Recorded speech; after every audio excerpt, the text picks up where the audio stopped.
విందాం తల్లి, ఆయన వాక్యాన్ని విందాం. సిద్ధపడిన హృదయాలతో ఉన్నాం, ఖాళీ హృదయాలతో ఉన్నాం, ఆత్మతో నింపబడి ఉన్నాం. ఇదే సరైన సమయం. ఆయన మనతో ఏం మాట్లాడబోతున్నారు, మనకి ఈరోజు ఏ పాఠాన్ని నేర్పించబోతున్నారో దయచేసి నేర్చుకుందాం. వాక్య నడిపింపు కోసము ఎవరైనా క్లుప్తమైన ప్రార్థన, చిన్న ప్రార్థన చేయగలరా?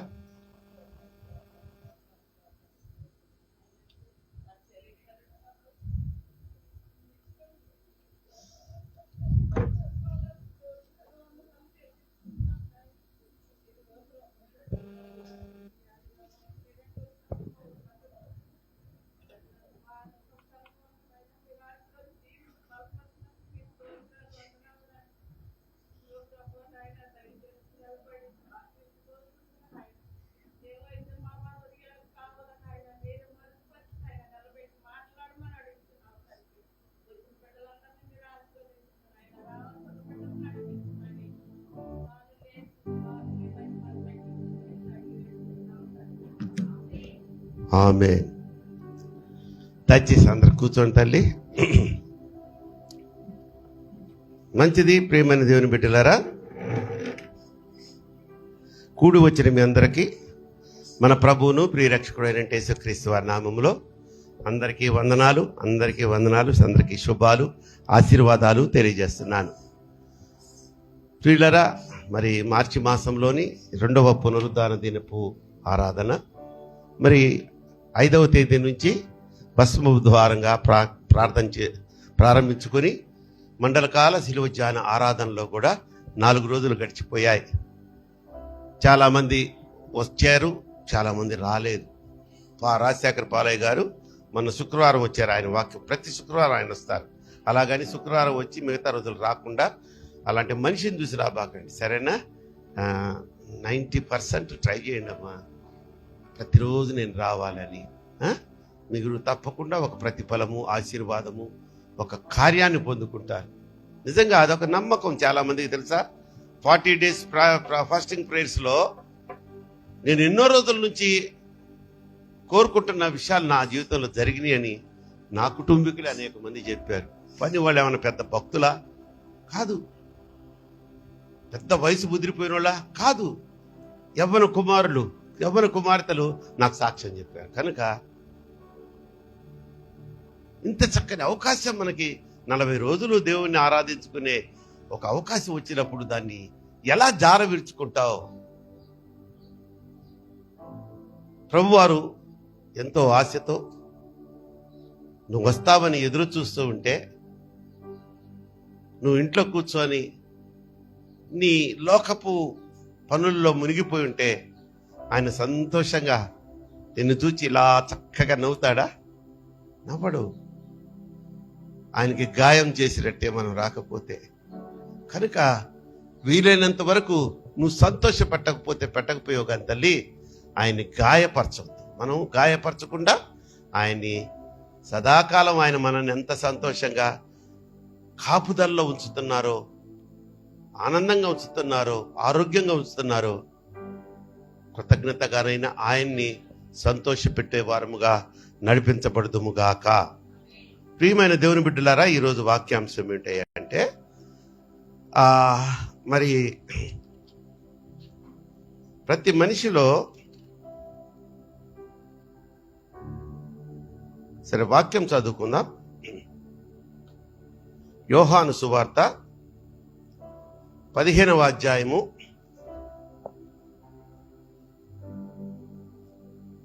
1-2 వాక్యాలు.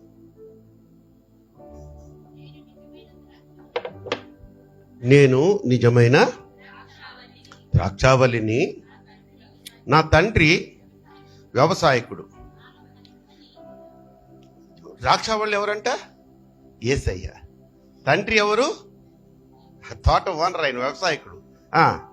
నాలో ఫలింపని అంటే యేసయ్యలో ఫలింపని ప్రతి తీగను ఎవరు? తండ్రి తోటమాలి తీసి పారవీయును. చదువుమా. ఫలించు ప్రతి తీగ మరీ ఎక్కువగా ఫలింపవలెనని దానిలోని పనికి రాని తీగలను తీసివేయును. దేవునికి స్తోత్రం చెప్పండి, హల్లెలూయా.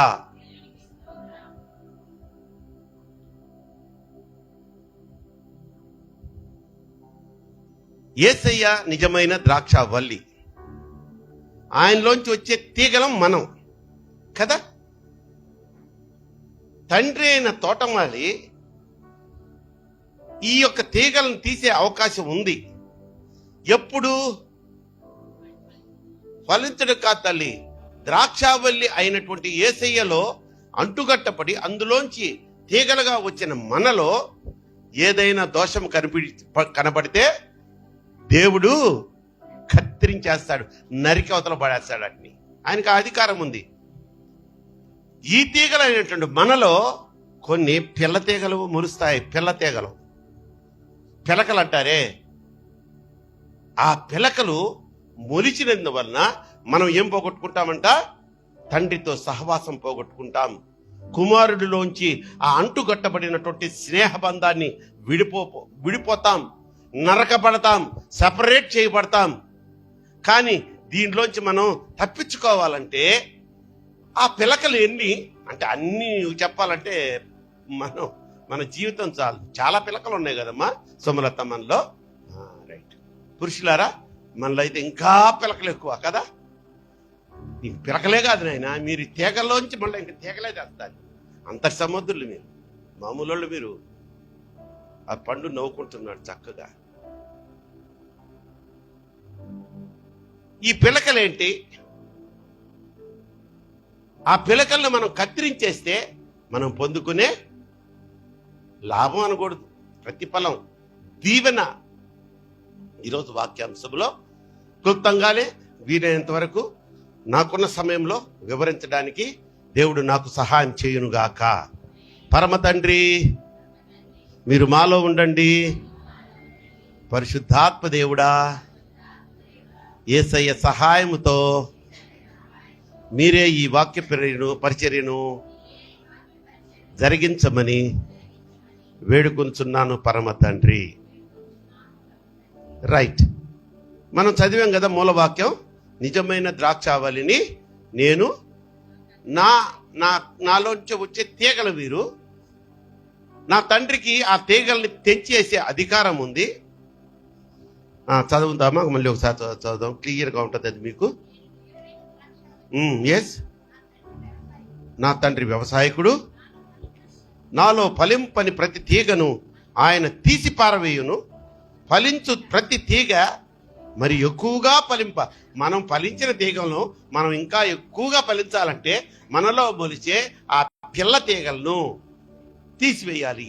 ఆ పిల్ల తీగలు ఏంటయ్యా అంటే, మొదటిది చూడండి, మొదటిది పిల్ల తీగల్లో మొదటిది రాజుల మొదటి గ్రంథము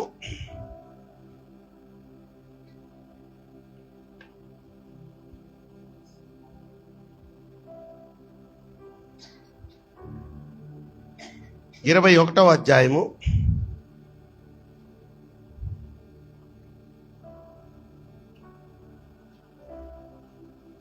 21 13వ వాక్యం.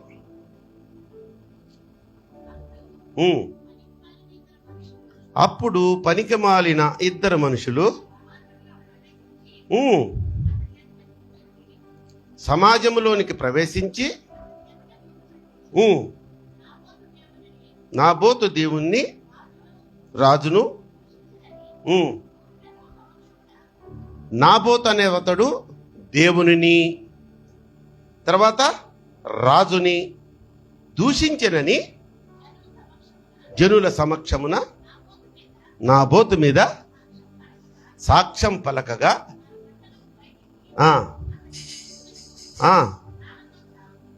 పట్టణం బయటకి ఎవరిని తీసుకెళ్లారంట? నాబోతుని తీసుకువెళ్ళి రాళ్లతో చావగొట్టాడంట. చూడండి, మరొకసారి మనం ఆ 13వ వాక్యం చదువుకున్నట్లయితే, అప్పుడు పనికిమాలిన ఇద్దరు, పలికిమాలిన పిల్ల తీగలు నరికివేయాలి. ఈ పనికిమాలినోళ్ళు ఎవరు? ఈ పనికిమాలినోళ్ళకు ఉన్న బుద్ధులేంటి? ఈ పనికిమాలిన బుద్ధులేంటి? వాటి వలన ఎన్ని పనికిమాలినటువంటి పనులు జరుగుతుంటాయి స్వీటీ కదా. ఒక్కొక్కటి చెప్తుంటే అప్పుడు అంతరాత్మ ఎదురుగా నిలబడుద్ది, ఇట్లా పనికి మాలినోడా అంటుంటుంది నిన్ను, పనికి మాలిందానా అంటది నిన్ను. అనకపోతే నన్ను అడగండి, అనకపోతే నిజంగా మీరు చాలా మంచోళ్ళమ్మ, పరిశుద్ధులు. వీళ్ళు ఏం చేశారంటే, ఇద్దరు పనికి మాలిన వాళ్ళు ఏం చేశారు తల్లి, సమాజంలో ప్రవేశించి అతని ఎదుట కూర్చుండి నాబోతు దేవునిని రాజును దూషించరు. అది అబద్ధపు సాక్ష్యము. ఈ పనికిమాలిన వాళ్ళు చేసేది ఏంటంటే, ఆ పనికిమాలిన తీగ నిజమైన ద్రాక్షావళిలోంచి వచ్చినటువంటి తీగలమైన నిజమైన ద్రాక్షావళి ఎవరు? యేసయ్య. అందులోంచి వచ్చిన తీగలు ఎవరు? మనం. మనలోంచి వచ్చిన పనికిమాలిన తీగలు ఏంటి అంటే, ఫస్ట్ ఏంటయ్యా అంటే అబద్ధ సాక్ష్యము, అబద్ధం చెప్పడము. ఈ అబద్ధాల్లో కూడా ఇటు రెండున్నాయి. ఒక అబద్ధము చెప్పడం వలన ఆ నాబోతు అమాయకుడమ్మ, అతనికి ఏమి సంబంధం లేదు. మీరు ఆ చాప్టర్ తర్వాత మొదటి నుంచి చదువుకోండి. ఆహాబు అనే ఒక రాజు ఈ ఆహాబు యొక్క ద్రాక్ష తోటను చూచి, ఇది నాకు ఇవ్వు, నేను నీకు వేరే స్థలంలో వేరే పొలాన్ని ఇస్తానని అంటాడు. అమ్మా కూర తోటలో ఏదో ఇస్తానంటాడు. ఈయన పొలంలో ఏముంటుంది? ద్రాక్ష తోట ఉంటుంది. ఆయన అంటాడు, నా పితరుల నుంచి వస్తున్నటువంటి ఆస్తి నాయన ఇది రాజా గారు, నా బిడ్డలకి నా తర్వాత నేనేం సంపాదించలేదు, ఇది మీకు ఇచ్చేస్తే ఎలాగా అని రిఫ్యూజ్ చేశాడు. ఈ పనికిమాలినోడు రాజు ఎంత రాజ్యమంతా వాడిదే కదా, ఈ పేదవాడిని ఆ విధంగా హింసించాలనా? వెళ్ళాడు. ఆయనంట అలిగి మంచం ఎక్కి పడుకున్నాడంట. పనికిమాలినోళ్ళు చేసే పనులు ఇయే, అంతే కదా. ఎక్కువగా అలిగి మంచం ఎక్కి పడుకునేది ఎవరమ్మా? పనికిమాలినోళ్ళు. చెప్పండి. ఊతులు ఎంత పడుకుపోతే ఎప్పుడు మరి జాగ్రత్త, వాక్యం గద్దిస్తుంది మిమ్మల్ని. ఈ పనికిమాలిన రాజు అయ్యండి, వాడెవడో ఒక 5 ఎకరాల పొలం ఇవ్వలేదన్నాడని మూతి ముడుచుకొని పడుకుంటే అమ్మగారు వచ్చేసింది. మామూలు ఆమె కాదు, ఆమె పేరేంటి? యెజబెలు రాణి. అమ్మ, ఎవరికైనా యెజబెలు అనే పేరు పెట్టున్న వాళ్ళు ఎవరైనా ఉన్నారా? పేరు గల వాళ్ళు ప్రపంచంలో ఎవరు పెట్టుకోరు ఆ పేరు. ఎందుకు? అంతటి పుణ్యాత్మురాలు పేరు పెట్టుకునేదానికి మేము అర్హులం కాదు నాయన. దైవజనులు కూడా బాప్తిసం ఇచ్చినప్పుడు యెజబెలా అనేవాడికి ఇస్తే పాస్టర్ గారి నీళ్ళలో కొడతారో నా తెలియదు. అంత అపవిత్రమైనటువంటి పేరు. ఆమె వచ్చి, ఏంటి పడుకున్నావు? పక్కన వాళ్ళు చెప్తారు, ఆయనకి అలా పరచారు జరిగిందని. ఓ దీనికా లే, మనం అంతేగా, మనకి అలాగే పాపం ఇస్తారు మర్యాదలు. భర్తకి మూతి ముడుచుకొని అలిగి బెడ్ మీద పడుకున్న వాళ్ళకి, భర్తలకి భార్యలు ఇంకెంతకంటే ఏమిస్తారు? లే పనికి మాలినోడా, దీనికి అలుగుతావురా, నేను చూసుకుంటాలే అని అప్పుడు ప్రయత్నం చేసి ఉంటుంది. చాలా మంది భయం కదమ్మా అబద్ధ సాక్షి చెప్పాలంటే. దాని శిక్ష పరిణామం ఏంటో తెలుసు వాళ్ళకి. నువ్వు చెప్తావా? అరే ప్రవీణ్గా అంటే, నేను చెప్పను అంకుల్ అన్నాడు. చెర్రిగాడిని అడిగా, నా వల్ల కాదంకు. వెన్నిగాడిని అడిగా, నేను బ్యాప్టిజం తీసుకున్నాను అంకుల్ అన్నాడు. లాస్ట్కి ఫస్ట్ మన 13వ వాక్యంలో జరుగుతుంది. అప్పుడు పనికిమాలిన ఇద్దరు, పనికిమాలిన వాళ్ళని పెట్టాడు అక్కడే, వాడికి టైటిల్ ఇచ్చేశారు. వీళ్ళిద్దరు మేము చెప్తామని ఏదో డబ్బుకి ఒప్పుకొని వచ్చి, ఇతను దేవుణ్ణి ఫస్ట్ దేవుడిని పెట్టారు, తర్వాత రాజుని దూషించడం మేము విన్నాం. పరిశుద్ధ గ్రంథంలో పాత నిబంధనలో మరణశిక్ష వేయాలంటే మినిమం 2 లేక 3 కన్ఫర్మ్ చేయాలి. అయ్యా వాడిని పొడవడం నేను చూసా అని నేను ఒక్కడిని చెప్తే వాడికి మరణశిక్ష లే. 2 ఉండాలా? అవునయ్యా, వీడు కాళ్ళు చేతులు పట్టుకున్నాడు, ఇంకోటి వచ్చి పొడిచాడు, 2 చెప్పాలి సేమ్. అట్లా 2 చెప్పేటప్పటికి వీళ్ళు వాళ్ళు కావాలని కల్పించింది కదా, గబగబా నాబోతుని తీసుకెళ్ళి ఏం చేశారమ్మా, రాళ్లతో కూడా చంపారు. కానీ అబద్ధం చెప్పి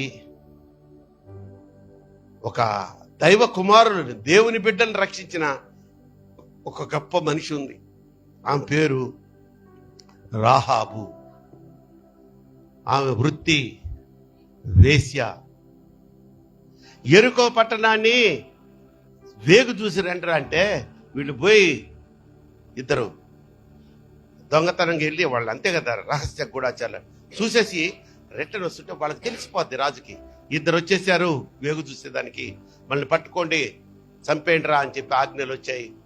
జల్లెడ పడుతుంటే ఆ కోట గోడ మీద కట్టుకుందంట ఈ రాహాబ్ అనే ఈ యొక్క వేశ్య. ఆమె ఇంటికి పోయి ఆమె శరణు జొచ్చితే వీళ్ళిద్దరూ ఆమె దాసేసి వాళ్ళని, వాళ్ళు వస్తే కనుక్కుంటే ఈమెను కూడా చంపేస్తారు. ప్రాణానికి తెగించి వాళ్ళు వచ్చి, అమ్మాయి ఇద్దరు కొత్త వాళ్ళు ఎవరన్నా విదేశస్తులు వచ్చారా అంటే, అబ్బే ఇక్కడ లేరు అనిందంట. నిజం చెప్పు, వచ్చారంట కదా ఇక్కడికి అంటే, వచ్చారండి, వస్తా ఉంటారు, మా వృత్తి అలాంటిది, వాళ్ళు ఎప్పుడో వెళ్ళిపోయారు. సంథింగ్ అబద్ధం చెప్పిందాం అక్కడ. ఎందుకు? ఆమె ఇంట్లోనే ఉన్నారు వాళ్ళిద్దరు. ఆ అబద్ధం వలన ఇద్దరు ప్రాణాలు, దేవుని కుమారుల ప్రాణాలు రక్షింపబడ్డాయి.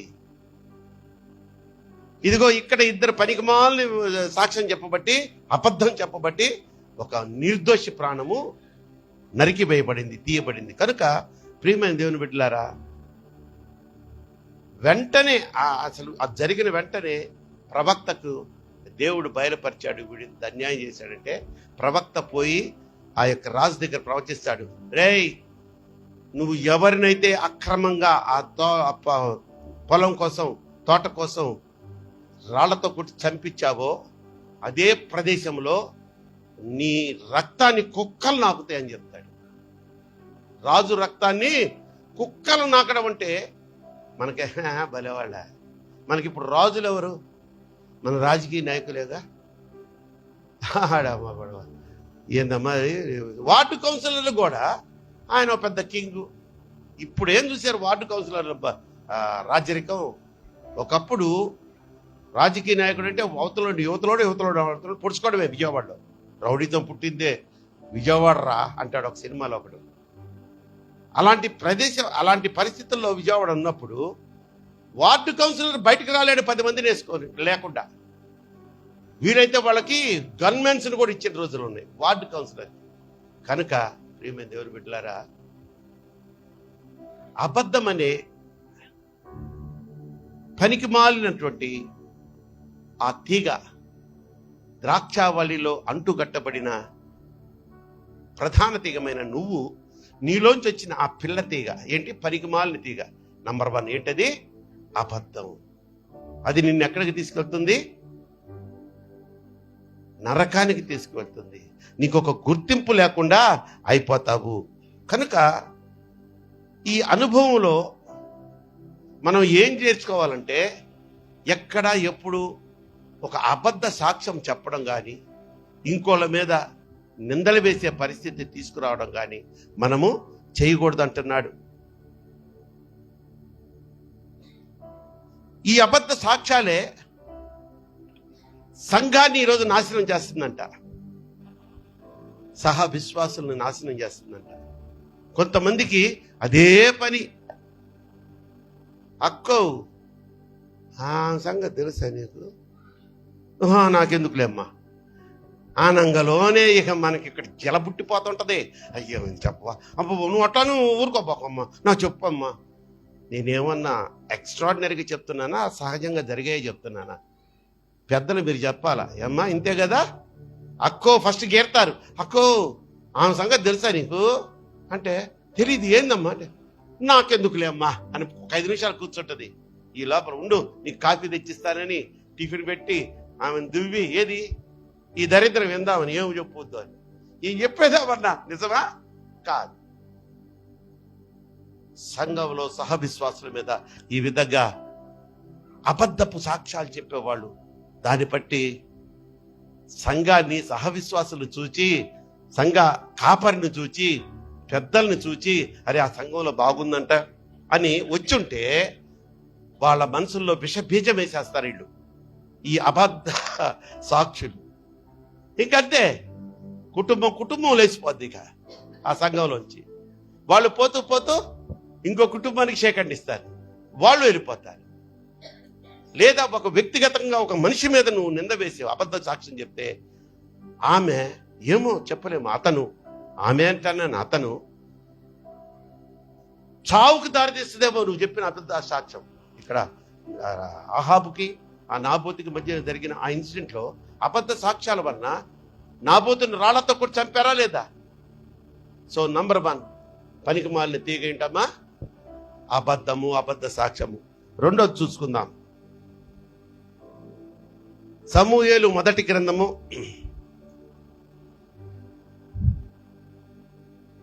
24వ అధ్యాయము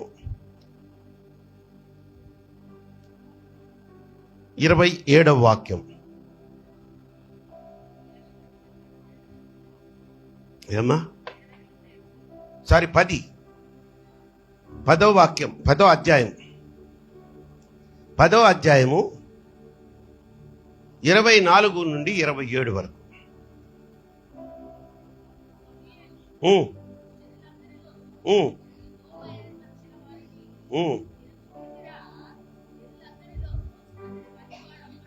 ఒక్క నిమిషం ఆగుతలే, ఒక్క నిమిషం ఆగమ్మా, నేను కూడా అందుకుంటాను దాన్ని. 10 చదువు. వారు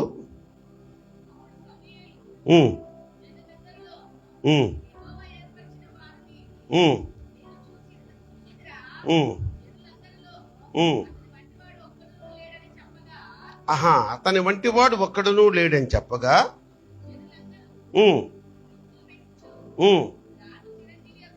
రాజు చిరంజీవి అగునుగాక అని కేకలు వేసిరి. సమూయేలు రాజ్య పరిపాలనా పద్ధతిని జనులకు వినిపించి ఒక గ్రంథము వ్రాసి యెహోవా సన్నిధిని దానిని ఉంచెను. అంతట సమూయేలు జనులందరినీ వారి వారి ఇళ్లకు పంపివేశను. సౌలును గిబియాలును తన ఇంటికి వెళ్ళిపోయాను. దేవుని చేత హృదయ ప్రేరణ నొందిన శూరులు అతని వెంట, ఎవరు వెంట వెళ్ళారమ్మా? సౌలు వెంట వెళ్ళారు. జాగ్రత్తగా వినండి, చెప్పండి. పనికి మాలిన వారు కొందరు ఈ మనుష్యుడు మనలను ఎలాగు రక్షింపగలడని చెప్పుకొనుచు అతన్ని నిర్లక్ష్యం చేసి అతనికి కానుకలు తీసుకొని రాకుండా అతడు చెవిటివాడైనట్టు ఊరకుండెను. అతను కానుకలు తీసుకురాకుండా ఉన్నారు వాళ్ళు. ఎవరు? పనికి మాలిన వాళ్ళు అన్నారు. చూసావా 27వ వాక్యంలో చూడండి. ఇక్కడ ఇన్సిడెంట్ ఏంటంటే, సౌలుని రాజుగా, మొట్టమొదటి రాజుగా అభిషేకించాడు సమూయేలు ప్రవక్త. అప్పుడు దాకా రాజ్యాలు, రాజరికాలు లేవు, ఓన్లీ న్యాయాధిపతుల పాలనే ఉండింది. వీళ్ళు లేదు మాకు రాజు కావాలన్నారు. మొండోళ్ళు కదా వీళ్ళు, మామూలు వీళ్ళు ఇజ్రాయేల్. యేసయ్యకు కొంచెం విసుగొచ్చినా సరే సమూయేలుకి చెప్పాడు, నువ్వు పోయి పలానోడు సౌలని వస్తాడు, వాడిని అభిషేకించని. రాజుగా అభిషేకిస్తాడు. రాజుగా అభిషేకించిన తరువాత జరిగిన ఇన్సిడెంట్, అప్పుడు ఏమైందంట, అతని వంటి వాడు ఒకడునూ లేడని జనులందరూ బొప్పలు పెట్టి చెప్పారంట. ఈజ్ రైట్ పర్సన్, సౌలు అని ఆయన రాజుగా ఎంచుకోబడ్డానికి తగిన వ్యక్తి అన్నాడు.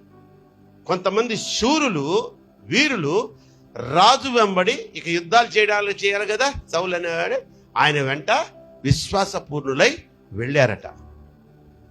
కానీ మూడో రకం ఉంది. అదే ఏ రకం? ఈరోజు అంశం పనికి మాలినోళ్ళు. కొంతమంది పనికి మాలినోళ్ళు. వీళ్ళు ఏంటంటే, ఈయన మనల్ని ఏలగలడా, మనం నరకాల్సింది. రెండోది ఏంటంటే ఆ విమర్శ, ప్రతి వారిని విమర్శించే ఆ మనస్సు, అదొక పనికి మాలిన తీగ, ఏరు. దాన్ని నువ్వు నరక్కపోతే ఇక ప్రతి మాటకి చెత్త కబుర్లు చెప్పుకుంటూ గంటలు గంటలు గడిపేస్తావు. కానీ అసలు ఎలా తయారైపోతారంటే ఆ పనికిమాలిన వాళ్ళు, ప్రతిదానికి వ్యతిరేకంగా మాట్లాడేవాళ్ళు. వాళ్ళతో ఏది చెప్పినా నమ్మరండి, ఏది చెప్పినా నమ్మరు. వీళ్ళు కూడా ఏం చేశారు తెలుసా? అందరికీ రాజు అయిన తర్వాత, ఒరే బర్త్డేలకే ఈ రోజుల్లో ఏమిస్తున్నారమ్మా, ఏదో గిఫ్ట్ ఇస్తున్నారు కదా, ఏదో గిఫ్ట్. అలాంటిది రాజుగా, మొట్టమొదటి రాజుగా అభిషేకించబడిన వారిని మిగతా వాళ్ళంతా బొబ్బర్లు కొట్టారంటే అసలు గొంతులో ఉన్న శక్తినంతా ఉపయోగించి రాజు చిరంజీవి అగునుగాక అని పెద్దగా పొగిడారు. ఇదిగో ఈ పనికిమాలినోళ్ళు, వీళ్ళు పొగడరు, ఇంకోళ్ళని పొగడనివ్వరు. ఆయనకి కానుకలు కూడా తీసుకెళ్ళి ఇవ్వలేదంట రాజుగారికి. ఈ బ్యాచ్ని ఏమంటారంటే వీళ్ళని తిరుగుబాటు ద్వారాన్ని కలిగిన వారు, లేదా వ్యతిరేకులు, ప్రతి దానికి వ్యతిరేకంగా మాట్లాడేవారు. ఈ తీగను కూడా మనలోంచి మనము తీసివేయాలి. మొదటిది పనికిమాలిన తీగ ఏంటి? అబద్ధం. బాగానే గుర్తుపెట్టుకుంటున్నారు. రెండో పనికిమాలిన తీగ ఏంటి? వ్యతిరేకత, లేదా అధికారులను ఎదిరించేవాళ్ళు. ప్రతి దానికి వాళ్ళు ఏం చేస్తారంటమ్మా? తిరుగుబాటు చేస్తారంట. మూడో దాంట్లోకి వెళ్ళిపోతున్నాం చూడండి. సామెతలు, తల్లి సామెతలు 6వ అధ్యాయము 12వ వాక్యం చదువుకుందామా?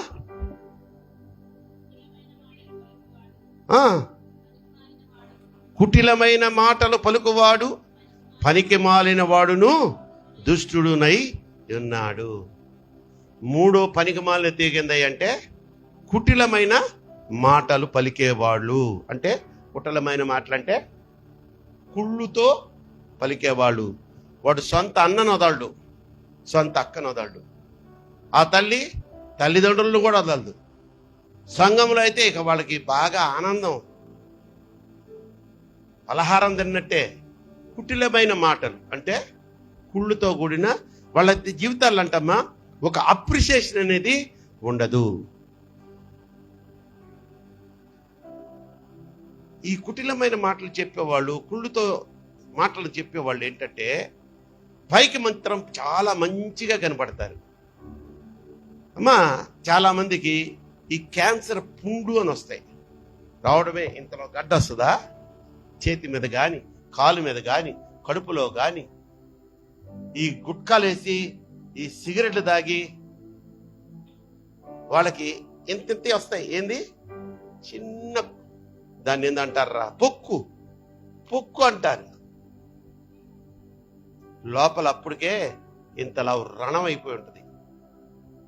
ఈ పొక్కుగా బయటకు వచ్చే లోపల రణం అయిపోయి ఉంటుంది. అది క్యాన్సర్ పుండు లాంటిది. ఈ కుటిలమైన మాటలు చెప్పేవాళ్ళు, ఈ యొక్క అసూయతో కూడినటువంటి అబద్ధాలు చెప్పేవాళ్ళు ప్రవర్తన ఎలా ఉంటుందంటే దాంతో పోల్చాడు. వ్యర్థమైన మాటలు మాట్లాడుతూ ఉంటారట. చూడండి, ఒక్కసారి మనం మళ్ళీ వీళ్ళని ఆలోచన చేస్తే, మనము సంఘానికి వస్తారు, సంఘంలో చక్కగా పాటలు పాడతారు, చక్కగా వాక్యం చదవమంటే చదువుతారు, ఎవ్రీ సండే చర్చికి మానకుండా వస్తారు. అంటే లోపల మాత్రం ఈ తత్వం ఉంటుంది. ఒక్కసారి ప్రశ్న చేసుకోవాలి వాళ్ళు, ఆ కుటిలమైన స్వభావం ఉండేవాళ్ళు. అరే, ఇంత మంచి సంఘంలో నన్ను దేవుడు నడిపించాడు, ఇక్కడ కూడా నాకు ఒక మంచి స్థితినిచ్చారు, నాకు ఇది తగునా? ఇటువంటి చెత్త మాటలు నేను మాట్లాడొచ్చా? చెత్త సంగతుల గురించి అసలు చర్చించవచ్చా 10 మందిని వేసుకొని? అదే అంటాడు. మరి మూడోదిగా మనం చూసినట్లయితే ఏముండకూడదంట మనలో? కుటిలమైన మాటలు, కుటిలమైనటువంటి స్వభావం, అమ్మ కుళ్ళుబొత్తనం ఉండకూడదు. చూడండి, యోసేపుని దేవుడు ఎలా హెచ్చించాలని ఆయన ఆశపడ్డాడు. బానిస దగ్గర నుంచి రాజుగా ఆ స్థానానికి హెచ్చించదలుచుకున్నాడు.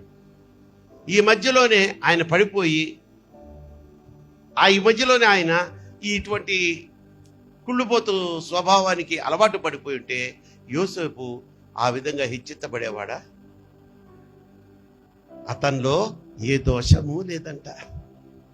ఎన్ని హింసలు వచ్చినా ఏ దోషము లేకుండా ఆయన హెచ్చించబడ్డాడంట. మనం కూడా తల్లి ఆ స్థాయికి అసలు ఆ స్థాయికి లేపాలని దేవుని ఆశ మన మీద, మనందరి మీద అదే ఆశ. ఇదిగో ఒక తారాప్రకాష్నే కాదు, ఒక యాంటోనీనే కాదు, ఒక ప్రసాద్ గారినే కాదు, ఒక శ్రీనివాస్నే కాదు, అందరినీ ఒకే స్థాయిలో ఆశీర్వదించాలని ఆయన ఆశ. కానీ మనం అందరం ఎక్కడ అంటుకట్టపడ్డాం? యేసయ్యలోనే అంటుకట్టపడ్డాం. నిజమైన ద్రాక్ష వల్లి ఆయన, దానికి అంటుకట్టపడ్డ తీగలం మనం. కానీ ఎందుకు మనం ఆశీర్వదించబడలేకపోతున్నాం? ఎందుకు ఇంకా ఈ దరిద్రాన్ని అనుభవిస్తున్నాం? వచ్చిన జీతం వచ్చినట్టు అప్పులోళ్ళకి కడుతున్నాం. అప్పులోళ్ళకి కూడా అప్పు తీరదు, వడ్డీకే లేదా హాస్పిటల్స్ కింద కడుతున్నాం. కనుక ప్రియమైన దేవుని బిడ్డలారా, ఈ అప్రిషియేషన్ అనేది ఎవరిలో ఉండదంటే వాళ్ళ మాటలు కొన్ని చెప్పేదా మీకు? మన చర్చిలోనే ఎవరైనా మంచి కొత్త బండి కొనుక్కొని వచ్చారనుకోండి, కొన్నారనుకోండి, జనరల్గా ఎవరు ఏం చేస్తారు? కొత్త బండి కొన్న వాళ్ళు ఏం చేస్తారు?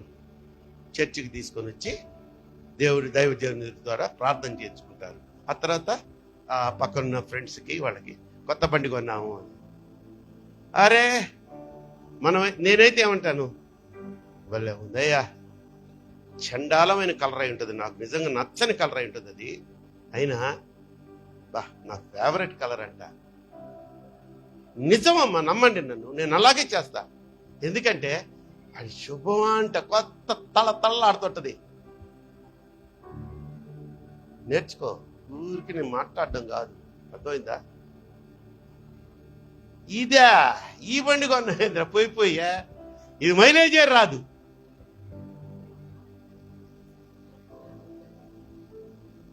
అరే మైలేజ్ వస్తుందో రాదో తెలుసుకోకుండా నేను కొత్త బండి కొంటావారా? అన్నావు కదా. అన్ని తెలుసుకొని అన్ని రకాలుగా సాటిస్ఫై అయిన తర్వాతే. మా శ్రీనివాసు 2 సార్లు కొన్నాడు అనుకుంటా ఇప్పటికి బళ్ళు. 2 సార్లు ఆ యాక్టివాను ఏదో యాక్సెస్ అయ్యా. ఎందుకు కొనుక్కున్నాడు? ఫ్యామిలీకి పనికి వస్తుంది.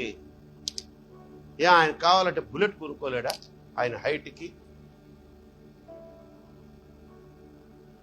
శుభవాంటూ తీసుకొచ్చి మీకు పరిచయం చేస్తే, ఇది కొన్నావరా, దీనికి మైలేజ్ రాదు, నీళ్లు జల్లినట్టే కదా. అవతలకి ఎంత బాధ, నీ దరిద్రపు పనికిమాలిన కామెంట్ వల్ల.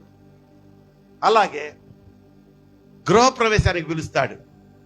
ఇదైనా ₹1,00,000 బండి, వాడు ఇప్పుడు ఇల్లు కట్టాలంటే మినిమం ₹1,00,00,000 కావాలా, లేదా మధ్యతరగతి అంటే 50 లక్షలు, బీదవాడంటే 25 లక్షలు. ఏదో పేదవాడో మధ్యతరగతోడో కోటేశ్వరుడు కట్టుకున్నాడు. రండి రండి రండి రండి, నా బిడ్డలారా, నా ప్రజలారా, నా సంగతులారా అని పిలిచి పాస్టర్ గారి ద్వారా ప్రార్థన చేయించి మీ అందరు పాటలు పాడి అంత అయిపోయిన తర్వాత భోజనాలు కూడా పెట్టక ముందు ఈ కుటిలమైన మాటలు, చెత్త మాటలు మాట్లాడేది కుళ్ళిపోతాడు. అక్కడ కట్టేసి గృహప్రవేశం చేసి ఉంటాడు. అరే ఈ బెడ్రూమ్ ఇక్కడ ఉండకూడదబ్బా, ఇది ఇక్కడ ఉండాలా, నీ మొక్క మండ, ఒరే దుర్మార్గుడా, అంటే నువ్వు కట్టుకున్న కొంపని నెక్స్ట్ డే కూల్చాలా? నిన్ను ఎవడరా కామెంట్ చేయమంది? Never in my life. అసలు నాకు అది తెలియదులే, ఆ వాస్తులు గీస్తులు. మాకున్నారు వాస్తు బ్రహ్మలు ఇక్కడ, వాళ్ళు కూడా చెప్పరటండి కఠినమైన మాటలు. కొంతమంది ముఖమాటం లేకుండా చెప్తారు. నాకు అలా చెప్పారు చాలా మంది. పొరపాటును కూడా మీరు చెప్తావా అలాగా? నిన్నే రేచల్ ఏంటి సడన్ గా చెప్పట్లేదు అంటే నీకు చెప్పాలనే ఉందా? చెప్పబాకన్నా, గుండెల్లో పొడిచినట్టు ఉండదు వాడికి. నెక్స్ట్ ఇంత కాకపోతే పాస్టర్ గారి మీదే పడతారు. మా పాస్టర్ గారు చాలా చక్కగా వాక్యం చెప్తారు, మమ్మల్ని గద్దిస్తూనే నవ్విస్తూ ఉంటారు, మళ్ళీ నవ్విస్తూనే చొరకలు వేస్తుంటారని ఎవరన్నా చెప్పారనుకో, ఇట్లాంటి కుళ్ళుబోతు స్వభావం. ఏంది మీ పాస్టర్ చెప్పేది, ఆడ వాక్యం ఏముందా, సబ్జెక్ట్ ఏది అక్కడ, అంతా నవ్వులే కదా అనేవాళ్ళు లేరంటారా? యేసన్న గారు గొప్ప దైవజనుడు, 2000 సంఘాలను స్థాపించిన పరలోకం చేరుకున్న ఆయన పాస్టర్ గారు. ఆయన పాస్టర్ అనిపించుకోవడం కూడా ఇష్టం లేక ఆయన లాస్ట్ దాకా బ్రదర్ యేసన్న అని పెట్టుకున్నాడు. ఒరే, నాకు సపరేట్ సమాధి కట్టొద్దు, సమాధి సపరేట్ కట్టారా వీళ్ళు నన్ను దేవుణ్ణి చేస్తారు. ఈ జోసఫ్ తంబి మరియమ్మ తల్లి బ్యాచ్ ఉంది, వీళ్ళు వచ్చి నన్ను దేవుణ్ణి చేస్తారు. అన్నా ఏందన్నా అట్లా చెప్పబాకను రే. వాళ్ళ ఎవరికి, అబ్రాహంకి, తర్వాత ఫ్రెడ్డి పాల్కి, వాళ్ళకి శిష్యులకి, దయచేసి అక్కడ సమాధుల దగ్గర అందరితో పాటు నన్ను పూడ్చిపెట్టండి, రాత్రి నన్ను దేవుని చేస్తాడన్నాడు. ఏందన్నంటే, కాకాని తోట ఎంతమంది పోతారమ్మా చేతులు ఎత్తండి సిగ్గు లేకుండా. అదిగో నా తల్లి, అదండి నిజాయితీ అంటే. నువ్వు కూడా పోతావు సుమలత, నెక్స్ట్ వీక్ నుంచి రాబాకు నువ్వు చర్చికి. మా రాజేష్ కూడా వస్తాడా? రావులే, అతను లోతరని అవుతాను, అట్లాంటివన్నీ నమ్మడం. అక్కడ ఆ దేవదాసయ్య గారి సమాధి దగ్గరికి వెళ్ళి చిన్నగా అంత మట్టి తీస్తారంట, గ్లాసులో నీళ్ళలో వేసి గటగట తాగేస్తారంట. లేకపోతే పిల్లోడికి జ్వరం అనుకో, వాడికి తాగిపించేస్తారంట. అరే అన్నకు బాగా తెలిసి ఇట్లాంటి శాస్త్రం చేస్తాను. రే వీళ్ళు నా సమాధి ఉండరు, నా సమాధిని అంతా గిరుకొని తాకేస్తారా వీళ్ళు, నన్ను మాత్రం సమాధుల తోటలోనే పాతి పెట్టండి అంటే, అలాగే పక్కనే సమాధుల తోటలో నార్మల్గా ఏదో కొంచెం పెద్దదిగా అట్లా కట్టారు. పాస్టర్స్ని విమర్శిస్తారు. దుర్మార్గులారా అని నేను అనకూడదు, పుణ్యాత్ములారా అని నేను అనాలా? ఎందుకంటే ద్రోహులారా అన్నందుకే కారాను చూపించకుండా తీసుకెళ్ళిపోయాడు పరలోకానికి. ఎవరిని?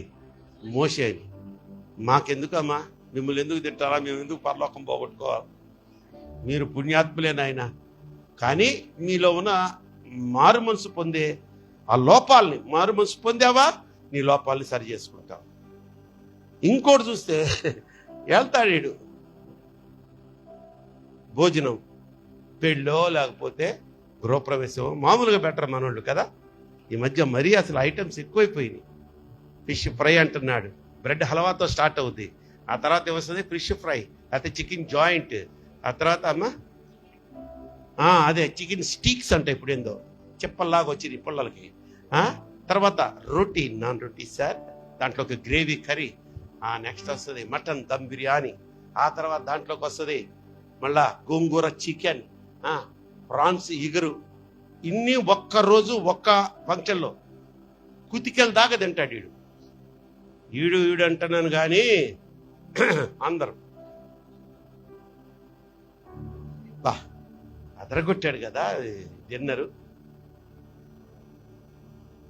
వీళ్ళు ఏమంటారు తెలుసా, ఏముండాడా ఒక్క దాంట్లో రుచి పసి ఉందా, బిర్యానీలో ఉప్పు ఉందా, గోంగూరలో పులుపు ఉండదమ్మా, దాంట్లోనే పులుపు ఉంటుంది అంటే వీడు ఎంత కుళ్ళుపోతు స్వభావం వాడు చూడండి. ఆ చికెన్ ఏమైనా ఉడికిందా, చేప ఫ్రై అయ్యిందా, చేప 2 నిమిషాల నూనెలో ఎత్తు ఉడికిపోతుంది. వీడు అంటాడు వంకలోడు. మనం దాంట్లో ఏమైనా ఉన్నామా?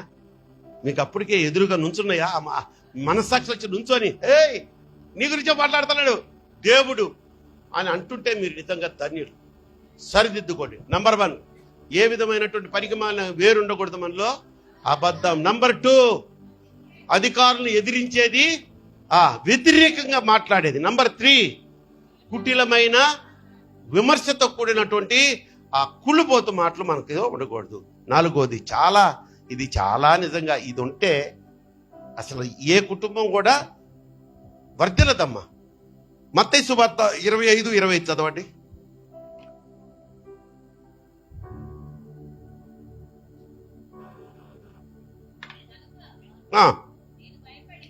కనుక నేను భయపడి వెళ్ళి ఈ తలాంతులను ఇదిగో నీది నీవు తీసుకోనమని చెప్పాను. అందుకు అతని యజమానుడు వారిని చూచి, ఒరే సోమరి అయిన చెడ్డదాసుడా,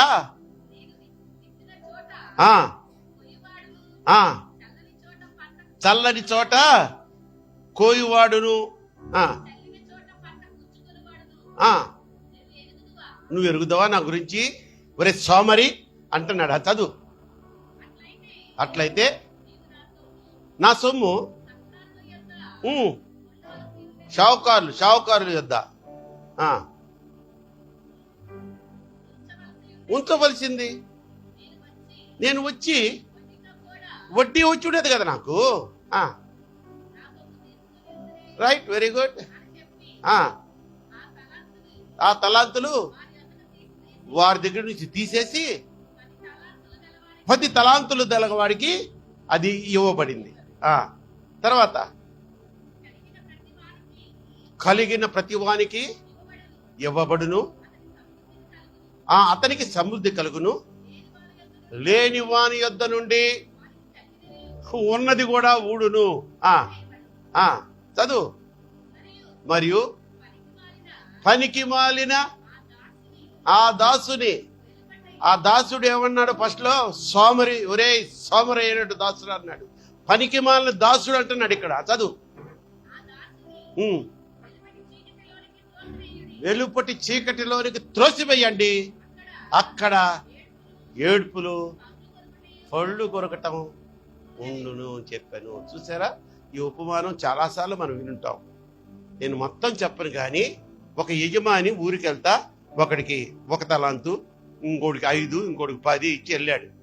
మీరు ఏదో చేసి దాన్ని సంపాదించంటారని. ఆయన తిరిగి వచ్చాడు. తిరిగి వచ్చిన తర్వాత 10 20 ఇచ్చాడు, 5 10 ఇచ్చాడు, సంథింగ్ ఇచ్చారు వాళ్ళు. వీడు 1 ఏం చేశాడంటే భూమిలో పాతి పెట్టింది తీసి, వీడేం వ్యాపారం చేయలా, దాని మీద సంపాదించాలని ప్రయత్నం కూడా చేయలేదు. సోమరుడు అనమాట వీడు, మహాసోమరుడు. అయ్యో పైపచ్చి ఆయన మీద, అయ్యో నువ్వు విత్తన చోట పంట కోయివాడు అని నేను ఎరుగుతున్న ఆ యజమాని మీద ఒక విధమైనటువంటి నింద వేశాడు. అప్పుడు అంటున్నాడు, ఒరే పనికి మాలి సోమరిపోతా, నువ్వు అది కనీసం నువ్వు సంపాదించలేదు, మా అయ్యగారు ఇచ్చెళ్ళారు ఈ తలాంతు అంటే ఈ రూపాయి షావుకారు నీ దగ్గర ఉంచుకో, నువ్వు దాని మీద రొటేషన్ చేసుకో, మా అయ్యగారు వచ్చినప్పుడు వడ్డీతో సహా ఇచ్చేసేయి అని చెప్పుంటే ఎంత బాగుండేది అంటున్నాడు యజమాని. అది కూడా చేయనటువంటి సోమరిపోతులు పనికి వాళ్ళని, వాళ్ళు మంచి వాళ్ళు కాదని మనకి చెప్పకనే వాక్యము చెప్తూ ఉంది. సోమరితనం అనగా వాయిదాలు వేయడం.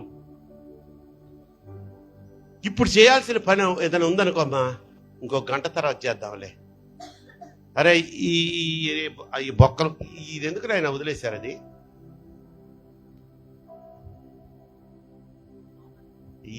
నిన్న ఎన్ని వేశారు ఈ సీట్లు? 4 షీట్లు వేసిన వాళ్ళకి అది కనపడలా అని నేను అన్నానా సోమరి అని? సోమరి అయితే 4 షీట్లు వేయరు కదా, కొంచెం ఏదో పతకస్తున్నారు కావాలా.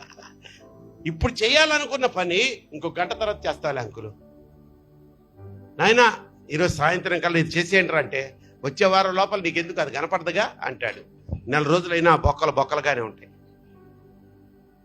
నేను వచ్చి కూర్చొని వేయించా వీళ్ళ చేత.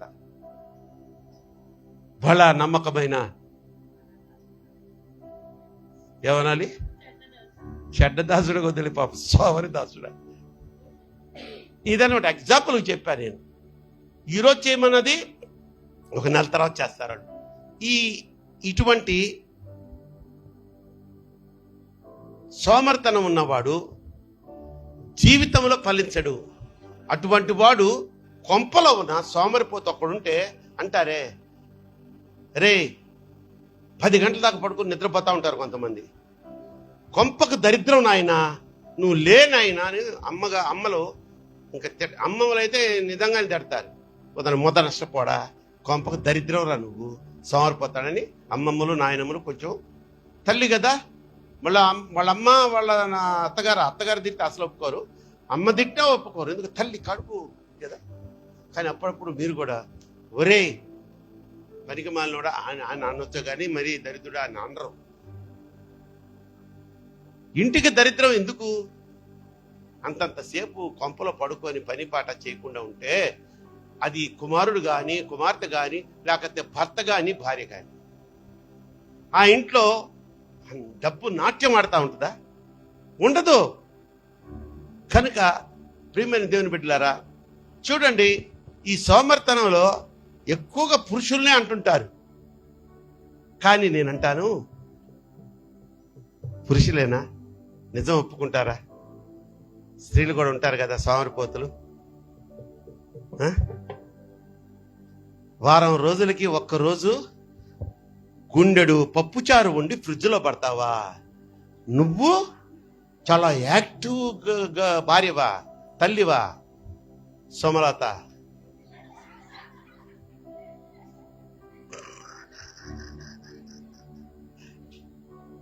చెప్పండి, ఇప్పుడు మీరు సోమరిపోతులు కాదా? మా పురుషులు ఫ్రిడ్జ్లో పెట్టినా అమ్మాయి మరి అది కొంచెం బురగలు వస్తున్నాయంటే ఈ ఒక్క పూటగానే తిను, ఈయన కోసం మళ్ళీ చేసి పెట్టాలంట. ఎంత సహనపరులమ్మా. చూడండి వాళ్ళ ఫేస్లు ఎట్ట పెట్టుకున్నారు. మా సంగతులు పాపం నా తండ్రి లాంటి అంకులకు ఒక్కడికే తెలుసు, దేవుడు బయలుపరుస్తున్నాడని లోపల లోపల వాళ్ళ వీణలు మోగుతున్నాయి మనసుల్లో. చూడండి తల్లి, అసలు ఎంత అంటే అనకూడదు, కానీ ఈ రోజుల్లో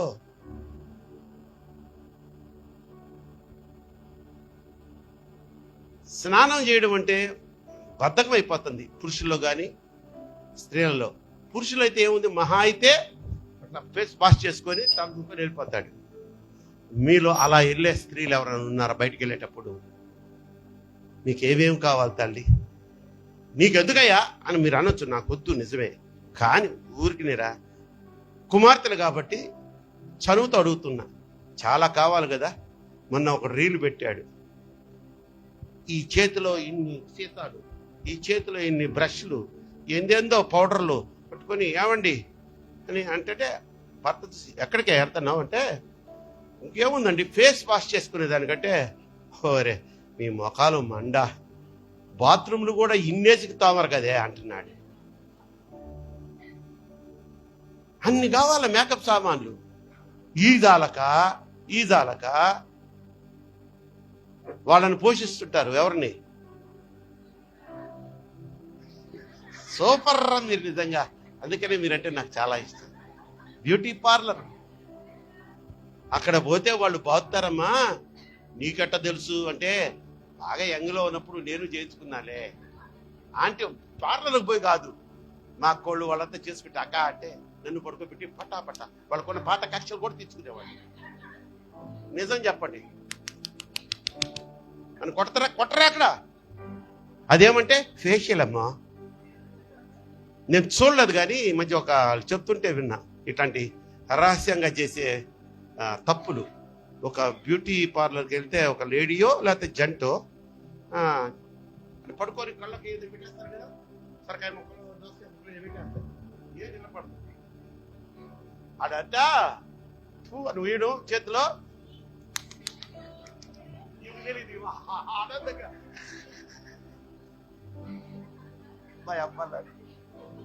మీరు నేను చెప్తున్నా, ఎట్లా పోతారులే చాలా మంది మనలో. ఏమంటారు, మొబైలు సీక్రెట్ కెమెరా ఉంటుంది దాంట్లో, మన మొబైల్లో.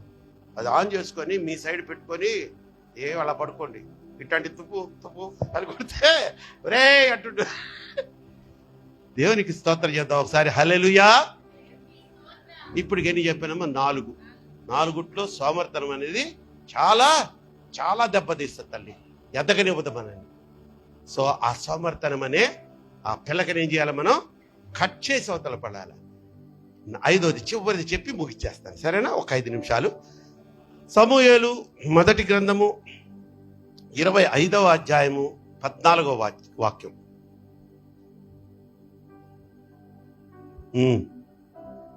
ముగింపులోకి వచ్చేసాను. మొదటి సమూయేలు 25వ అధ్యాయము 14వ వాక్యం నుంచి 17వ వాక్యం దాకా. పరివాడు ఒకడు నాబాలు భార్య అయిన అబిగయేలు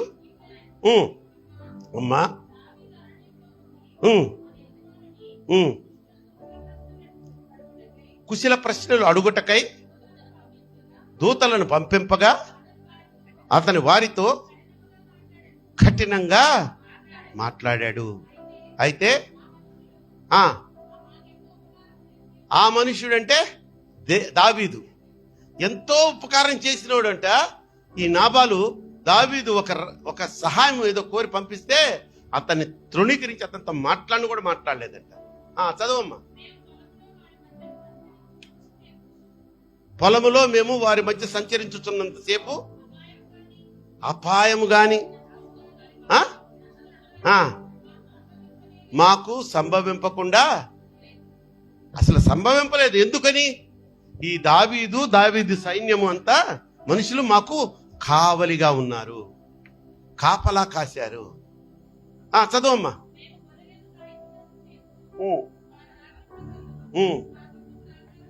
చూడండి అమ్మా, రాత్రి పగళ్ళు వీళ్ళకి కాపలాగా సహకారులుగా ఉన్న దావీదు మనుషులు గాని దావీదు గాని ఓ చిన్న సహాయం అడిగితే వీడు తిరస్కరించాడంట. ఆవిడ పేరు నాబాలు. కాబట్టి నాబాలేనా? చదవమ్మా. అయితే ఆ యజమానునికి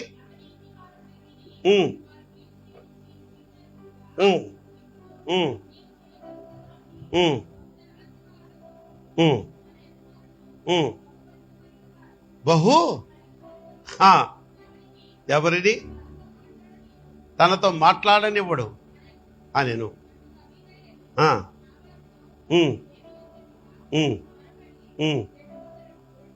సరే, అక్కడ కాపేద్దాం. అక్కడ ఏమన్నాడమ్మా? మన యజమానుడు పనికి మాలినోడు అన్నాడు కదా. పనికి మాలిన వాడు, ఉపకారికి ఉపకారం చెయ్యనివ్వడు. ఎవరు?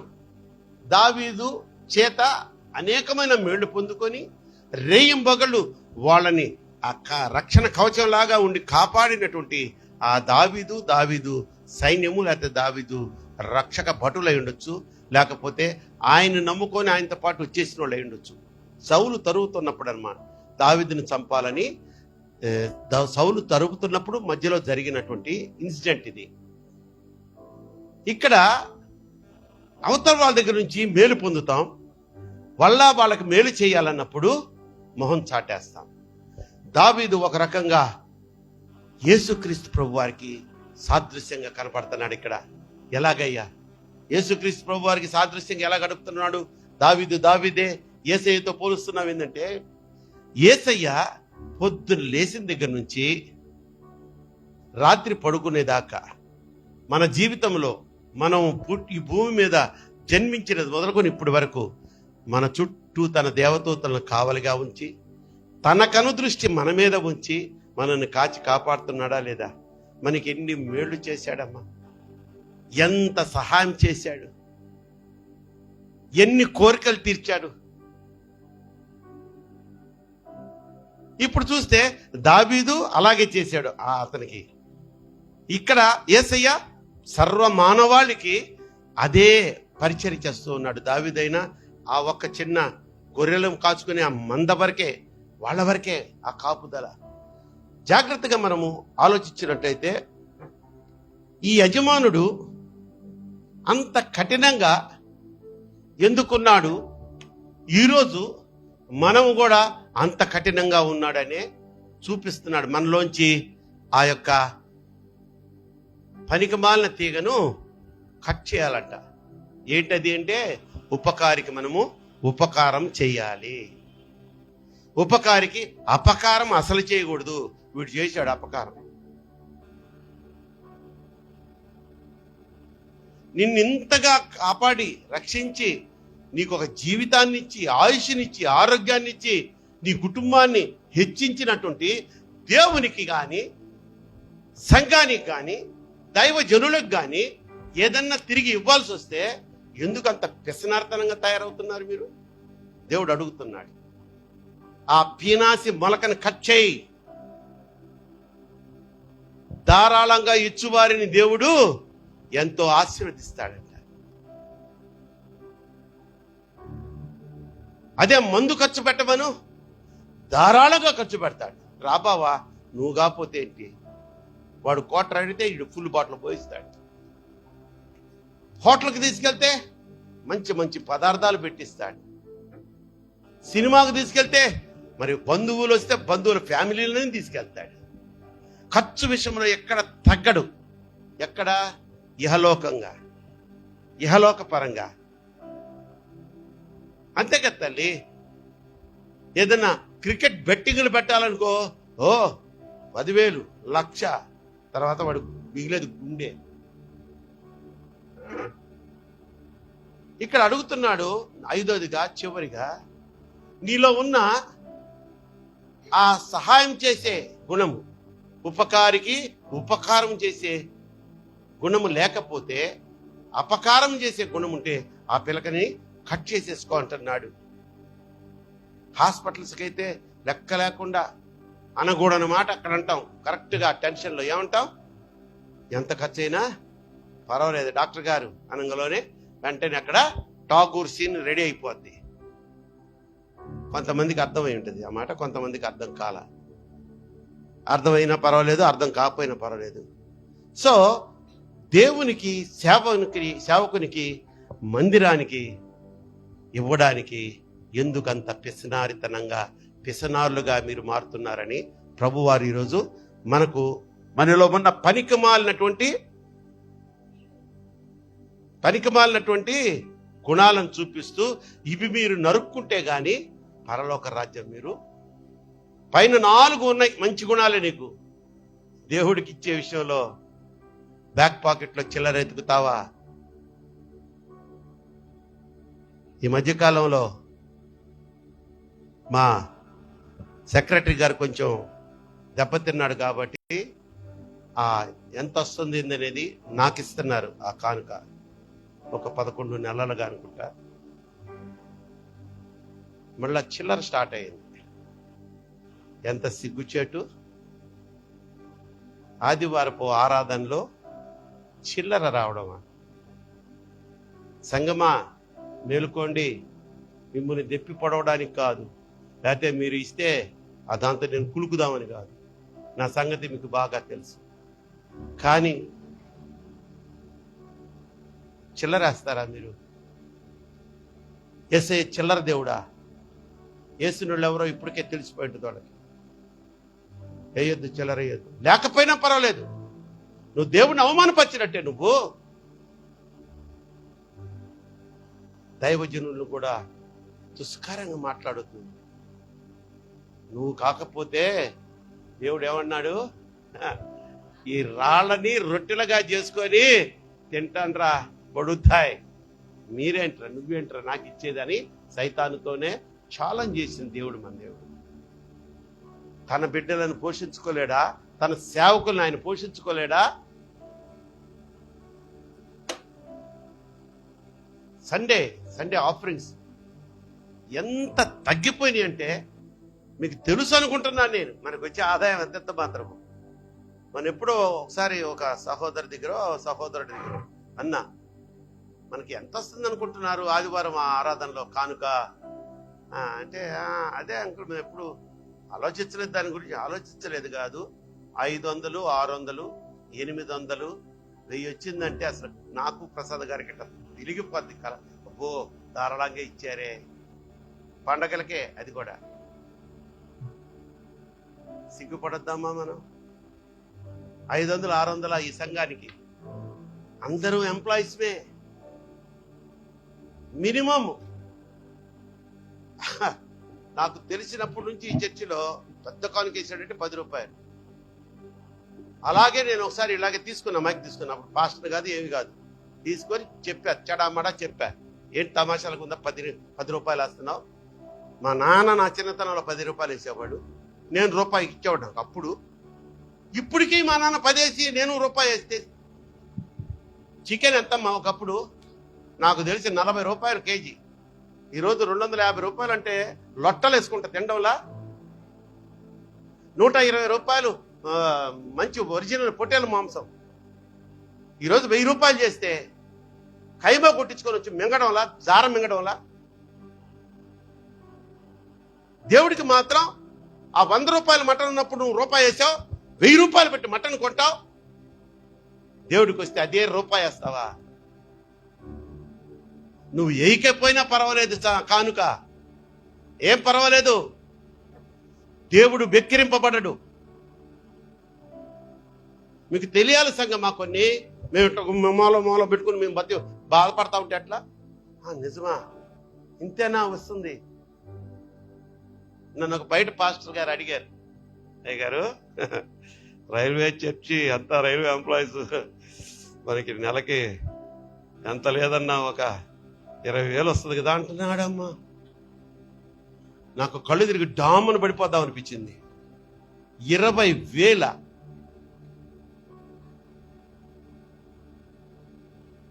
యావరేజ్ మీద 800 వేసుకుంటే 4 8లు 32 అంటే 3,000 నెలకి.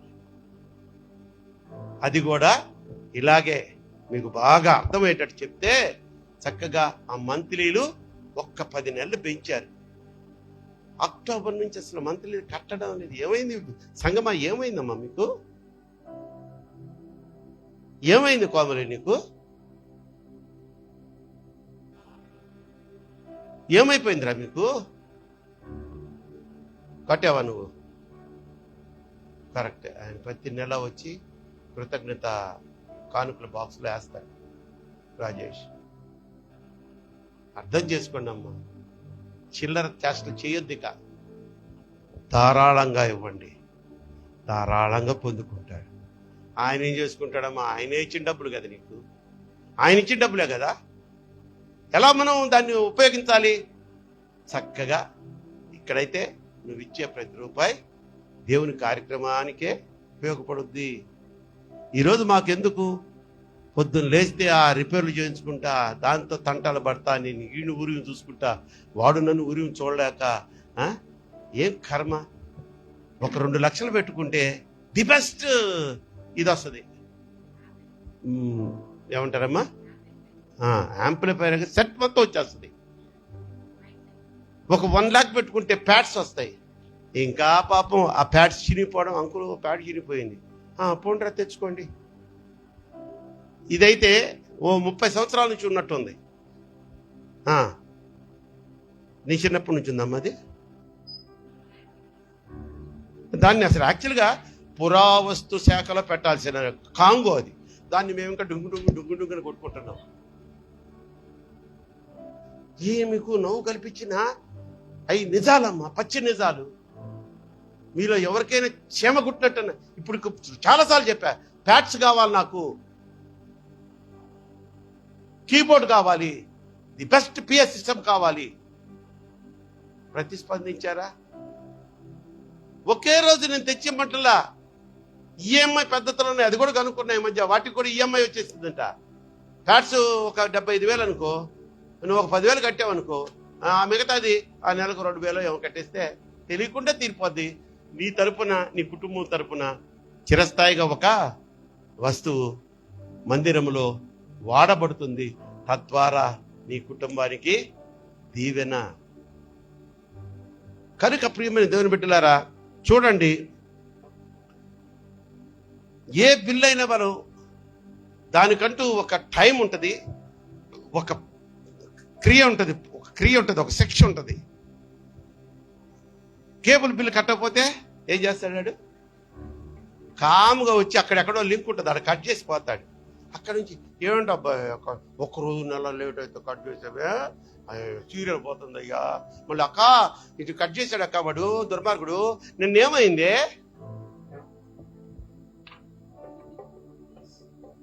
ఇది మాట్లాడేదానికి ఇది కూడా ఛార్జ్ చేయకపోతే, రీఛార్జ్ చేయకపోతే ఇక నీ మొహం మండ, నువ్వు ఇంకో కింద పెట్టు అంటది. అది ఏమనంటే no services at present, you are not recharged అంటది. కరెంట్ మరి అది కరెంటు బిల్లు అయితే వారం ముందు కడతావు, లేకపోతే వాడు కిందకొచ్చి లింకు బిక్కెళ్ళిపోతాడు. అందరికీ అనుభవాలు ఉన్నాయే. దేవుడికి మీ దగ్గర ఏం లింకులు పెట్టలా. ఇంత కఠినంగా మనం ప్రవర్తిస్తున్నా మనం ఆశీర్వదిస్తూనే ఉన్నాడు. కొట్టు చప్పట్లు ఇప్పుడు గట్టిగా. ఆశీర్వదిస్తున్నాడా లేదా? మనం మంత్లీ కట్టాం, కానుక ఏమంటే చెలరేస్తున్నాం. ఇంకా 2025 సంవత్సరంలో అయినా దేవుడు నిన్ను వాడేందిలే తెలుసుకుంటాడులే, ఆ బిడ్డ ఏందిలే తెలుసుకుంటుందిలే.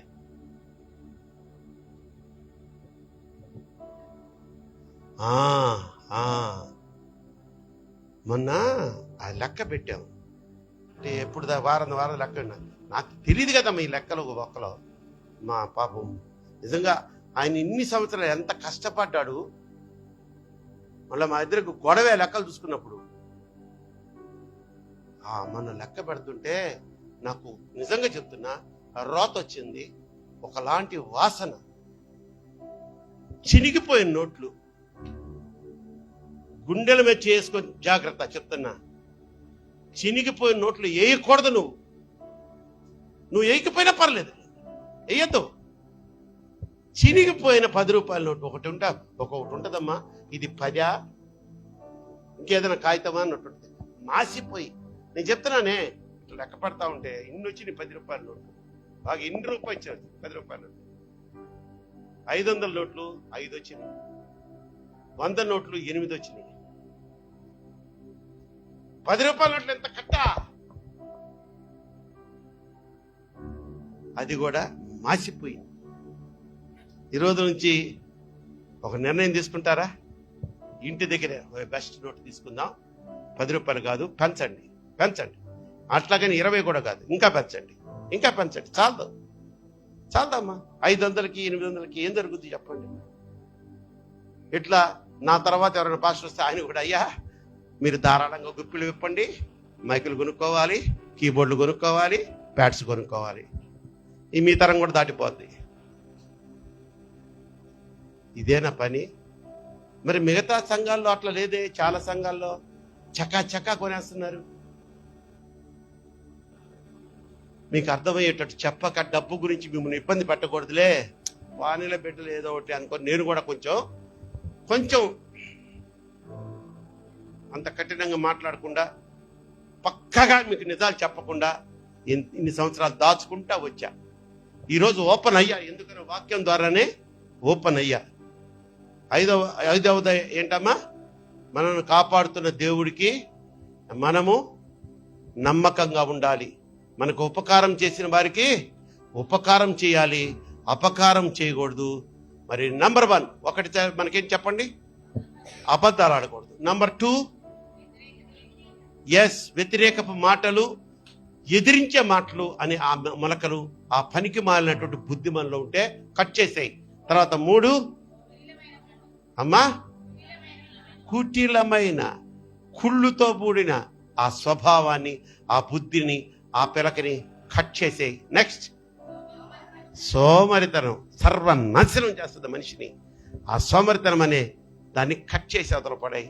5 చివరిగా, నీకు ఉపకారం చేసిన వాడికి ఉపకారం చేయి, అపకారం చేయొద్దు. మందిరాన్ని గౌరవించు, ప్రేమించు. దేవుణ్ణి గౌరవించు, ప్రేమించు. ముఖ్యంగా దైవజనుల్ని ప్రేమించు, గౌరవించు. దైవజనుడి మాటలు దేవుని మాటలుగా తీసుకో. విప్పడంలో, గుప్పులు విప్పడంలో అది చాలా ధారాళంగా ఉండేటట్లుగా చూసుకో. మరి నువ్వు కఠినమైన హృదయంతో నీ గుప్పులు మూసావా, అది మంచి మనస్తత్వం కాదు. కనుక ప్రియమైన దేవుని బిడ్డలారా, దేవుడు ఈరోజు చెప్పినటువంటి ఈ యొక్క 5 పనికిమాలిన స్వభావాలు మనలో ఉన్నాయా? నిజమైన ద్రాక్షావల్లి నీవే, నిత్యమైన సంతోషము నీలోనే. ప్రార్థన చేసుకుంటూ దేవుణ్ణి మనస్ఫూర్తిగా అడగండి.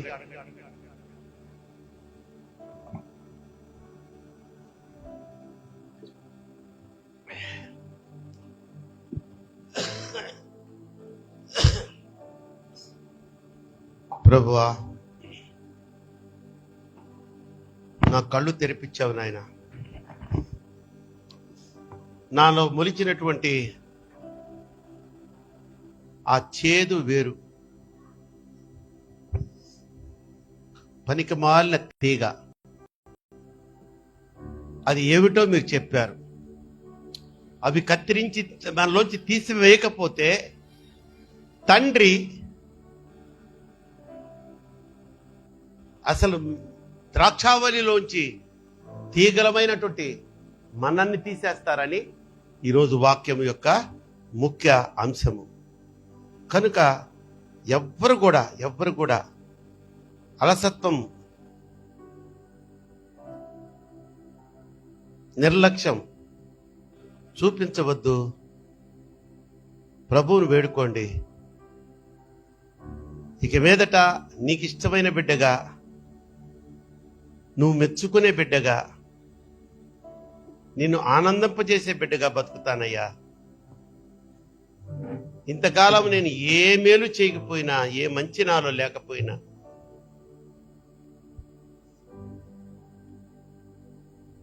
నన్ను నా కుటుంబాన్ని కాచి కాపాడావయ్యా.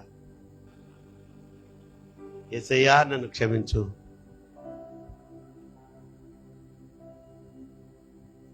యేసయ్యా, నన్ను క్షమించయ్యా.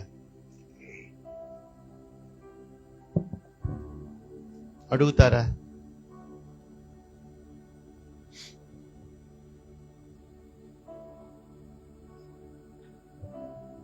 ఈ పనికిమాలినటువంటి, పనికిరానటువంటి వేర్ల వలన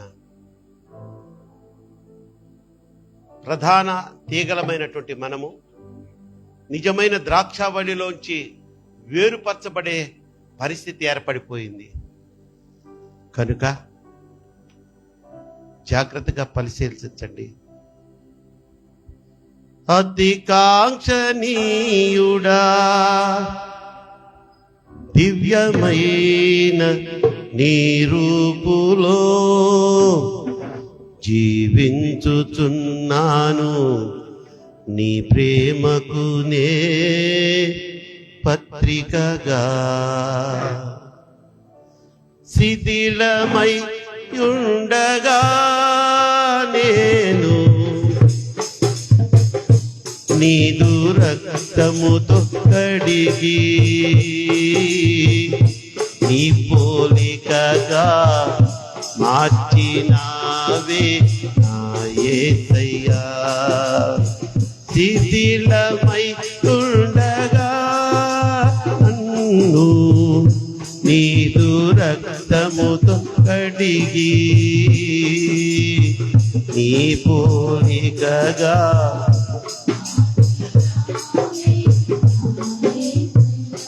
ఆమె నిజమైన ద్రాక్షావల్లి నీవే,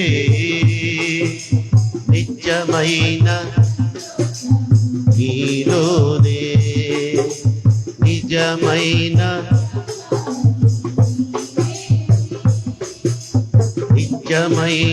సంతోషం నీలోనే. ఆమె నా ప్రాణ ప్రియుడా, శ్రేష్టమైన ఫలములతో అర్పించుచున్నాను సర్వము నీకే. నా ప్రాణ ప్రియుడా, దివ్య ఫలములతో అర్పించుచున్నాను నీ ప్రేమకే. వాడిపోనివ్వక నాకు ఆశ్రయమైతివి నీవు. జీవపూటవై బలపరచితివి నా యేసయ్యా. వాడిపోనివ్వక నాకు నీవైతివి నీవు. జీవపూటవై బలపరచితివి. గ్లోరీ. నిజమైన హల్లెలూయా. Yes, my Lord, నిజమైన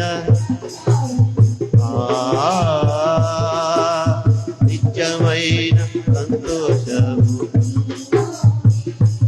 శాశ్వతమైనది, ఎంతో మధురమైనది, శాశ్వతమైనది, ఎంతో మధురమైనది, నా పైన నీకున్న ఎనలేని నీ ప్రేమ,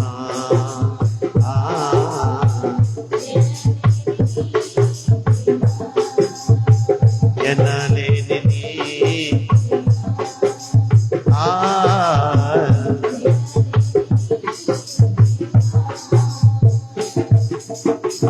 చిన్న ప్రార్థన చేసుకుందాం. ప్రభువా స్తోత్రం నాయన. విత్తబడిన వాక్యం బిడ్డలు సహృదయంతో అర్థం చేసుకొని దానిని నెమరు వేసుకుంటూ మాలో అబద్ధ సాక్ష్యమనే చేదు వేరు లేకుండా నాయనా అధికారులు ఎదిరించే తిరగబడే స్వభావం లేకుండా, నా తండ్రి సోమరితనం లేకుండా, మేలు చేసిన వారికి తిరిగి మేలు చేసే స్వభావం కలిగిన వారై ఉండుటకు సిద్ధపరచండి. ఉపకారికి అపకారం చేసేవాడుగా కాకుండా మా శక్తి కొలది నీ ఆజ్ఞలు పాటిస్తూ నీ ప్రేమను పొందుకుంటూ నీ కృపలో మమ్మల్ని అందరినీ వర్ధిల్ల చేయమని వేడుకొంచున్నాను. సహాయం చేయండి నాయన. బిడ్డలు ఇంతకాలము ఈ సత్యవాక్యాలు, గద్దింపు వాక్యాలు లేక వారి ప్రవర్తనలో మార్పు రాలేదేమో. ఇదిగో నాయనా, సంఘానికి ఉన్న అవసరతలు తీరుటకు సంఘ బిడ్డలే గుప్పిలు విప్పాలి గనుక ఈ లోక ఆశలు తీర్చుకున్నటకు ధారాళంగా ఖర్చు పెట్టే నీ ప్రియ కుమారులు కుమార్తెలు సంఘ అవసరాలకు కూడా వారి గుప్పిలి విప్పుదురుగాక. వారి కానుకలను రాబో వారం నుంచి పెంచుదురుగాక. తగిన దీవెన ప్రతిఫలము, నూరంతల కృప ఆశీర్వాదము వారు పొందుకుందురుగాక. దీవించండి నాయన, ఆశీర్వదించండి. బిడ్డల్లో ఏ విధమైనటువంటి చేదు లేకుండా తీసివేయండి. కుటుంబాల్లో ఉన్న ఆ అశాంతికరమైన పరిస్థితుల నుంచి విడుదల కలుగ చేయండి నాయన. ఆర్థికంగా బలపరచండి, ఆరోగ్యంగా బలపరచండి. సమస్తము మీ యొక్క స్వాధీనములో ఉంచుకొని యవ్వన కుమారులను కుమార్తెలను నాయన సరైన మార్గంలో నడుచుకున్నటకు మీ కృపా ఆత్మను వారిలో ప్రవేశపెట్టమని యేసునామములో వేడుకొని ప్రార్థిస్తున్నాను నా పరమ తండ్రి, ఆమేన్. మంచి తల్లి, అందరికీ వందనాలు. కృతజ్ఞత కానుకలు సిద్ధపడేవారని వచ్చుంటే దయచేసి త్వరగా ముందుకు రండి. అమ్మా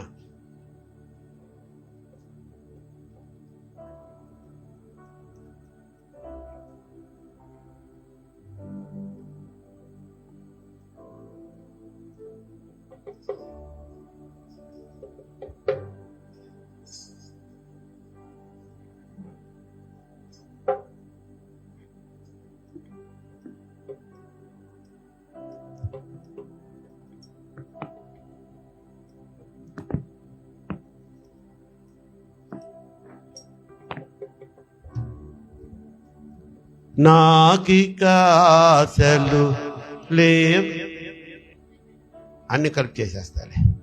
నాకిక ఆశలు లేవను కొనగా నా పక్షమై ఉంటివే, నా ఆశలు తీర్చితివే. నాకిక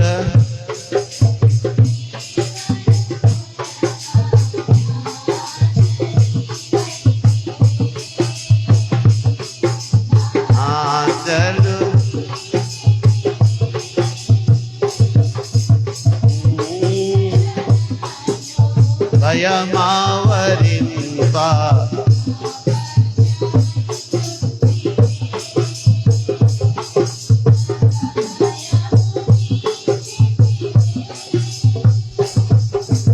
హల్లెలూయా యేసునాథా కృతజ్ఞత స్తుతులు నీకే హల్లెలూయా కృతజ్ఞత స్తుతులు నీకే నాకెన్ను మేలులు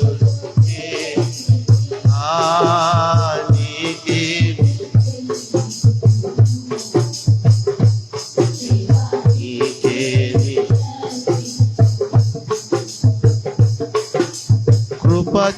కృపచేతనల్లు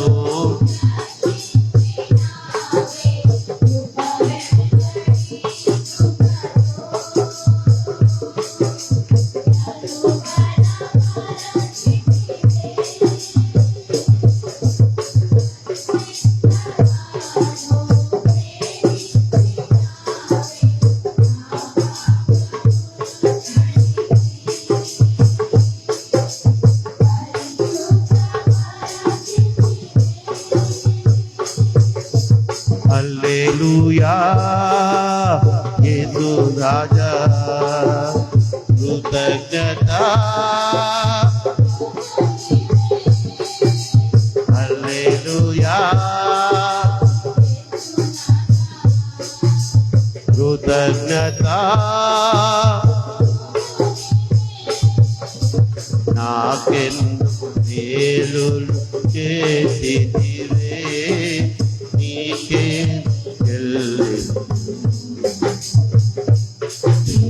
నీకేమి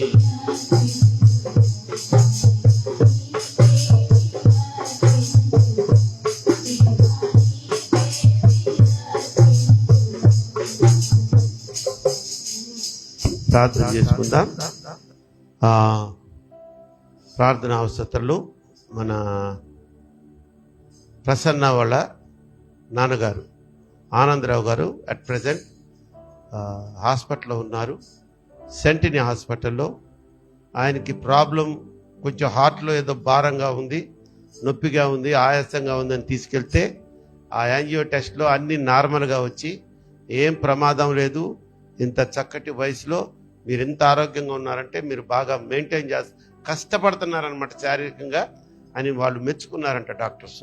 బట్ ఇంకొక చిన్న బలహీనత బయటపడింది. హెర్నియా ఉంది, మీకు హెర్నియా ఆపరేషన్ చేయాలి ఇమీడియట్గా అని చెప్పారట. కనుక మేబీ రేపు చేస్తారేమో. ఆనందరావు గారు ఆయన పేరు, జ్ఞాపకం చూసుకోండి. సక్సెస్ఫుల్గా ఆ హెర్నియా ఆపరేషను జరిగించుకొని ఆరోగ్యవంతుడిగా ఆయన డిశ్చార్జ్ చేయవచ్చులాగా ఆయన గురించి ప్రార్థన చేయండి. మరి కొన్ని రోజులుగా మనం కమల్ అనే ఇందిరా ఆంటీ వాళ్ళ తమ్ముడు గురించి చేశాం. అతనికైతే డైరెక్ట్ హార్ట్ అటాక్ వచ్చింది. ఫస్ట్ 3 బ్లాకులు ఉన్నాయన్నారు, తర్వాత 2 బ్లాకులు ఉన్నాయి, 2 బ్లాకులకి స్టంట్ వేస్తామన్నారు. తీరా అసలు ప్రొసీజర్లోకి వెళ్ళేటడికి ఒక స్టంట్ చాలు, రెండోది అంత పెద్దగా లేదు, ఇది మందుల ద్వారా తగ్గించేస్తామన్నారట. ఆ బిడ్డను ఆ స్టంట్ ప్రక్రియ కూడా అయిపోయింది, ట్రీట్మెంట్ అయిపోయింది. ఐసీయూలోంచి జనరల్ వార్డులోకి తీసుకొచ్చేసారు. మేబీ రేపే కదయ్యా, ఈరోజు లేదు కదా, రేపు డిశ్చార్జ్ చేస్తారు. దేవునికి స్తోత్రం చెప్పండి. గుండెతో పనమ్మా, కాళ్ళు చేతులు ఏళ్ళు కాదు, పెంకిదాన ఊరుకుని పోయి ఆ రిక్షాలను కాలుతో దండం కాదు. అర్థమైందా? కాలుకి దెబ్బ అంటే నీకు చేతికి కట్టు కట్టారేంటే?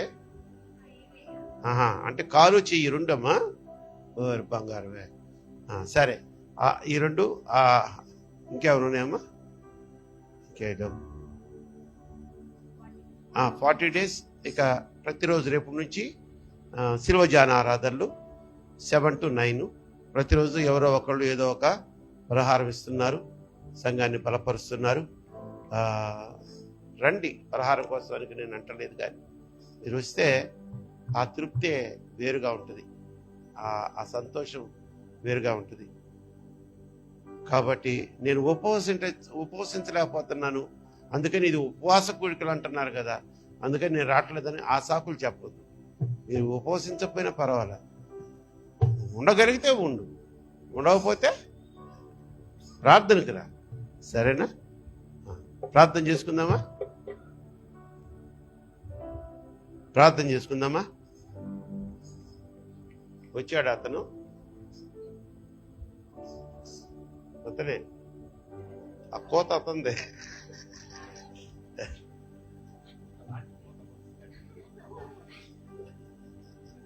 అమ్మా రైట్ నాన్న, ప్రార్థన చేసుకుందామా? ముసుగులు వేసుకున్నారా అందరూ? పాపం ఇది కాటన్ చీర అనుకోండి, ఊరిని ముసుగు జారిపోతుంది. వచ్చేటప్పుడు క్లిప్పులు పెట్టుకోండి, లేకపోతే నేను కొనుక్కొని తెచ్చి పెట్టుకుంటా ఇక్కడ క్లిప్పులు. జారిపోయే వాళ్ళని పిలిచి నేనే పడతా. ఏ తండ్రినమ్మా, నేను పెట్టకూడదా మీకు? రైట్, తెమ్మంటా తల్లి, తెస్తాను రా, నీకంటే ఏందిరా నాకు. ఆయన విజ్ఞాపన ప్రార్థనలు అస్సలు మర్చిపోవద్దు. ఇప్పుడు ఆనందరావు గారి గురించి చెప్పాను, బబ్బీ గురించి చెప్పాను. మెయిన్ పిల్లలకి ఇప్పుడు ఎగ్జామ్స్ జరుగుతున్నాయి. మనం ప్రార్థన కొంచెం తగ్గిస్తే, ప్రార్థనతోనే లాక్కొస్తున్నాం మన బిడ్డలందరినీ, తోస్తున్నాం వాళ్ళని. ఇంత ప్రార్థన చేస్తే నిన్న మొన్న వచ్చి ఆ ప్లస్ ఇది ఏడుస్తుంది, నేను సరిగ్గా రాయలేదు, దాంట్లో ఎక్కువ మార్కులు వస్తాయి ఎక్కువ అన్న. వీళ్ళకి డౌట్లు ఎక్కువ అమ్మా, బాగా రాస్తారు వీళ్ళు.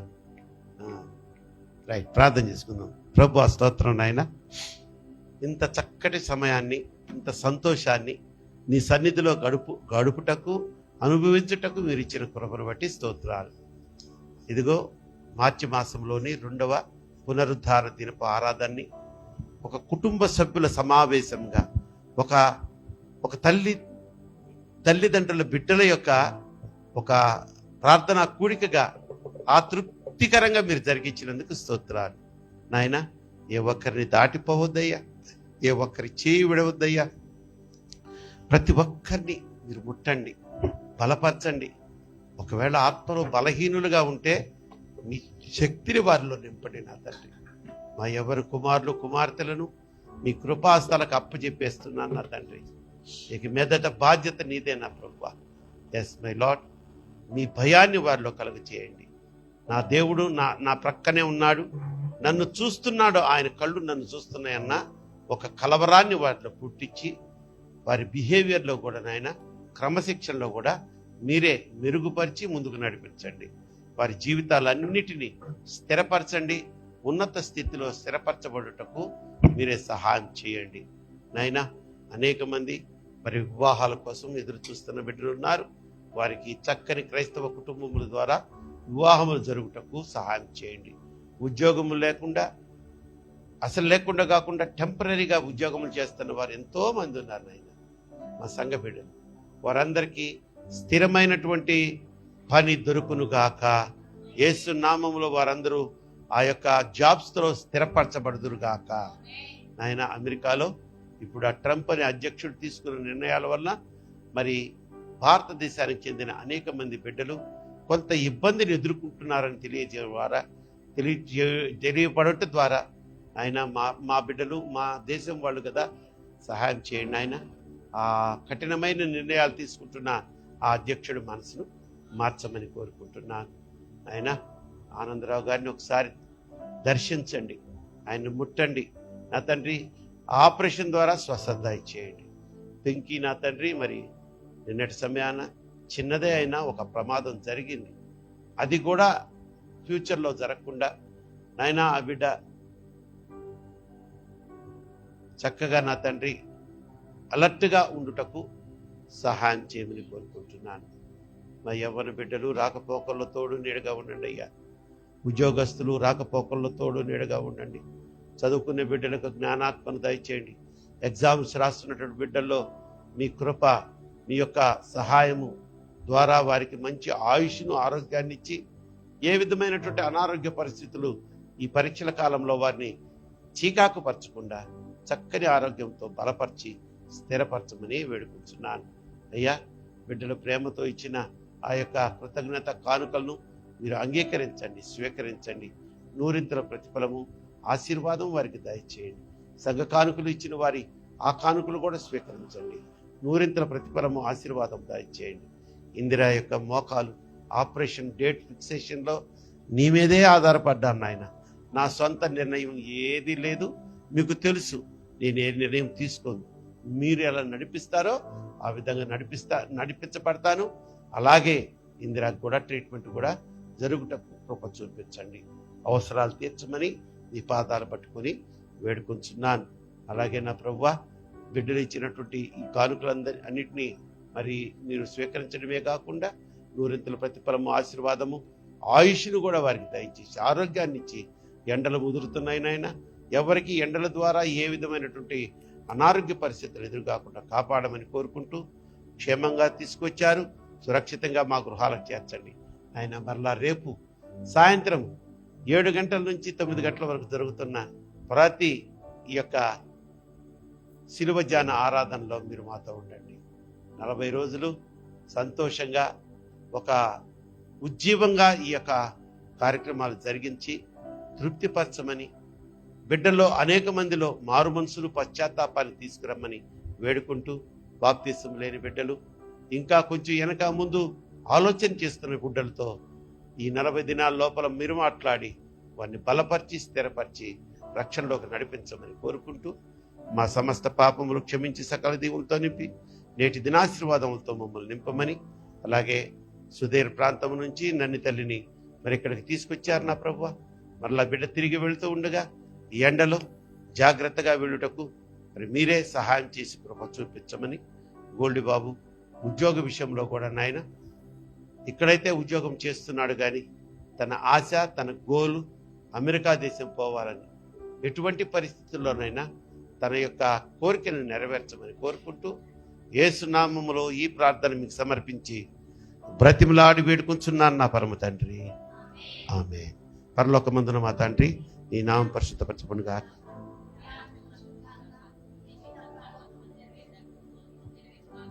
మా అనుదిన ఆహారం నేడు మాకు దయచేయి.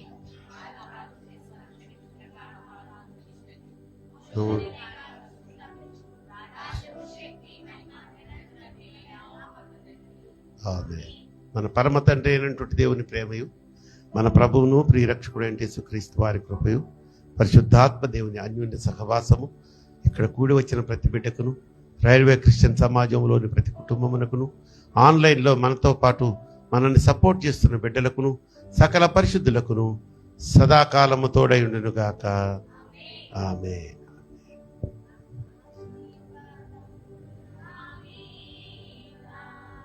వర్షింపచేయు నిశా ఆశతో నీ సత్య వాగ్దాతము ఈ మాయి మీద కృమ్మరించుము దేవా, క్రమ్మర ప్రేమ వర్షంబు కృమ్మరించుము దేవా.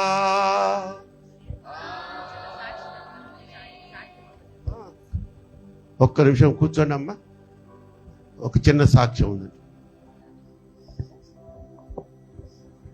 Praise the lord.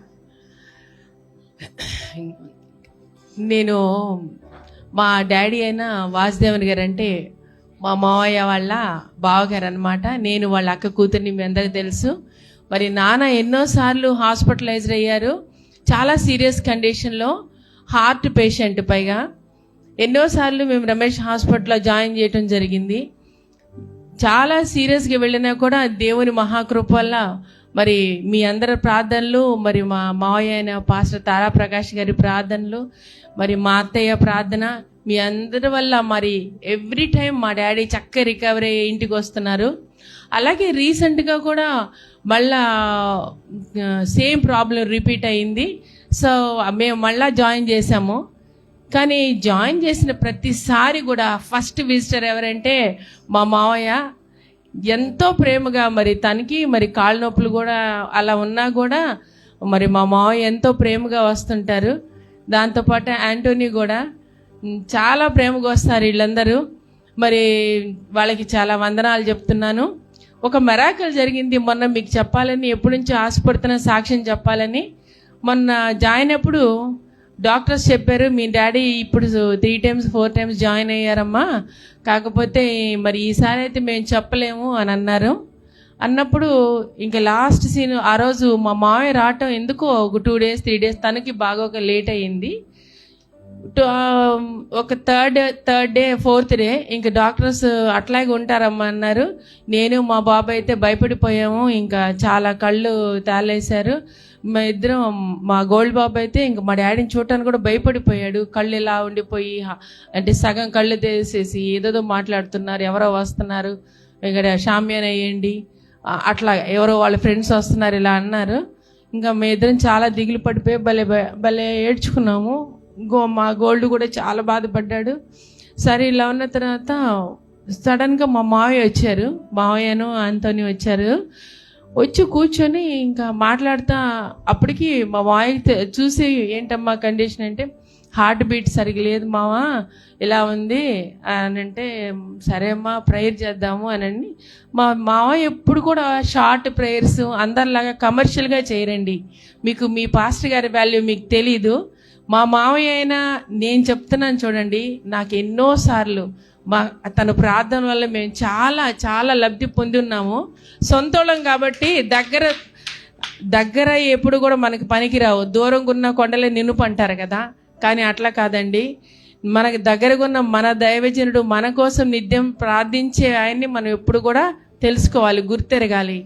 కాబట్టి నిజంగా మా మావయ్య వచ్చి ప్రేయర్ స్టార్ట్ చేస్తే నేను అనుకున్నాను, మా మావ కూడా తెలియదు ఈ విషయం, ఏంటి తారవం ఇంత ప్రేయర్ ఎంత పెద్దది చేస్తాడు, చుట్టుపక్కలంతా వేరే వాళ్ళు ఉన్నారు కదా, వాళ్ళు ఏమనుకుంటారేంటో, ఐసీయూలో పైగా కంటిన్యూస్గా ప్రే చేస్తే మా గోల్డ్ కళ్ళు మూసుకుంటే నేను వాడిని డిస్టర్బ్, ఇంట్రా ఎంతసేపు చేస్తున్నాడు మామ అంటే, మా మావయ్య మట్టికి ఒక్కసారి ప్రేయర్ స్టార్ట్ చేసి దాన్ని వదలరు.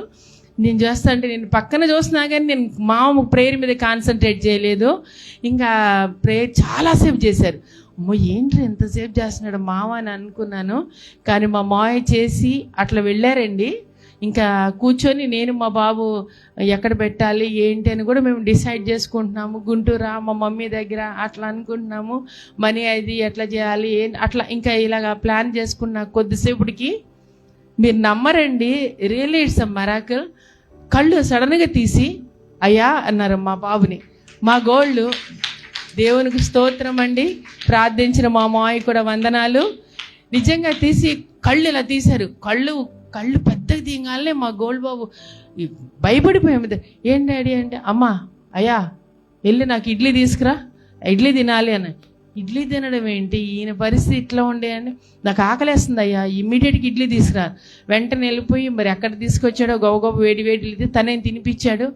ఇంకా అంతేనండి. అక్కడి నుంచి మేము వెంటనే ఇమ్మీడియట్ డిశ్చార్జ్ ఇంటికి తీసుకొచ్చేసాము. ఇప్పటి వరకు కూడా దేవుడు మహాకృప వల్ల, మీ అందరి ప్రార్థనలో, మా మావయ్య మా అత్తయ్య ప్రార్థన వల్ల హీఈస్ క్వైట్ ఫైన్.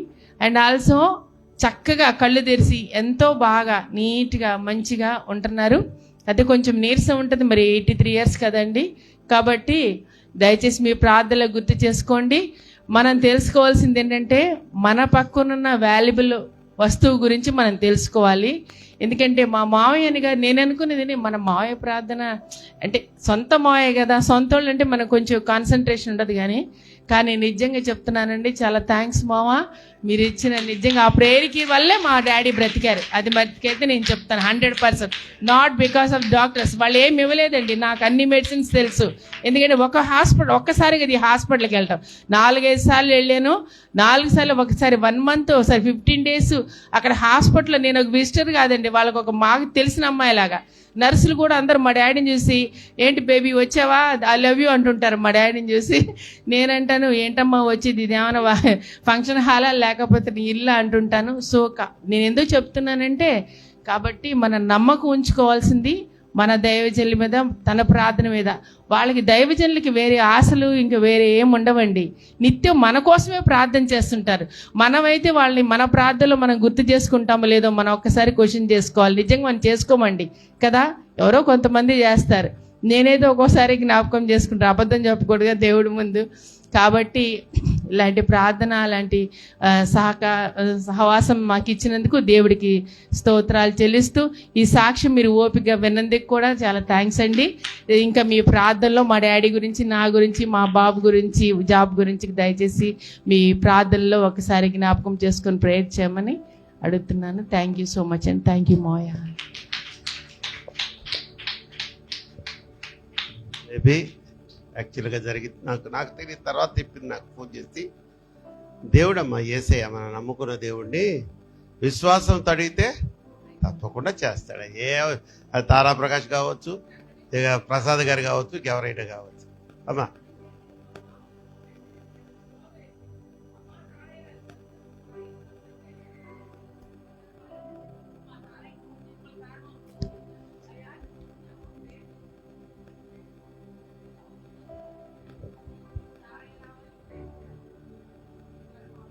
నిజమే, నాకు ఫోన్ చేశారు, ఎప్పుడు చేయరు, ఫోన్ చేసి అయ్యా వస్తానన్నామంటే రాలేదేంటి అని అడుగుతున్నారు. అట్లా కొంచెం పాపం అటాచ్మెంట్ కూడా పెరిగింది బావగారితో. ఏదేమైనా ఆయన గారి గురించి మీరు కూడా మీ ప్రార్థనలో జ్ఞాపకం చేసుకోండి. రైట్, ఇక వెళ్ళొద్దామా? నువ్వు కూడా సాక్షి చెప్తావా? ఏముందా, రిక్షా గుద్దింది అంతే కదా.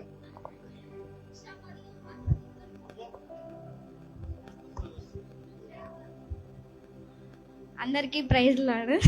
ఇప్పుడు అంకుల్ ఎక్కిరిస్తున్నారు కదా.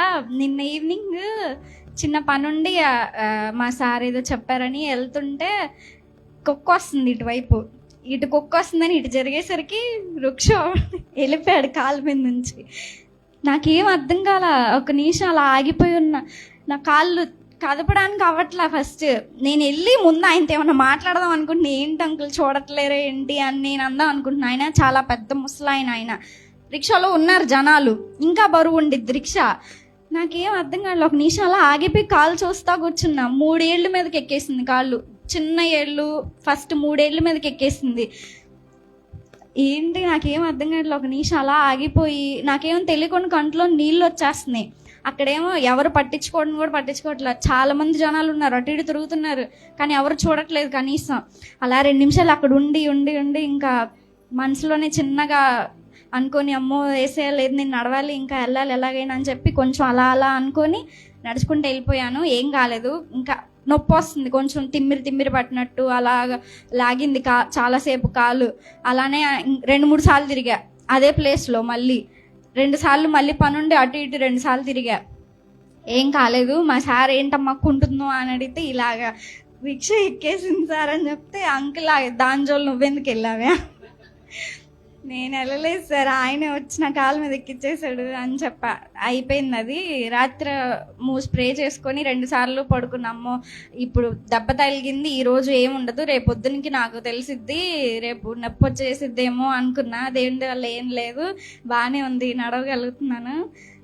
ఈ చెయ్యి చెప్తున్నా,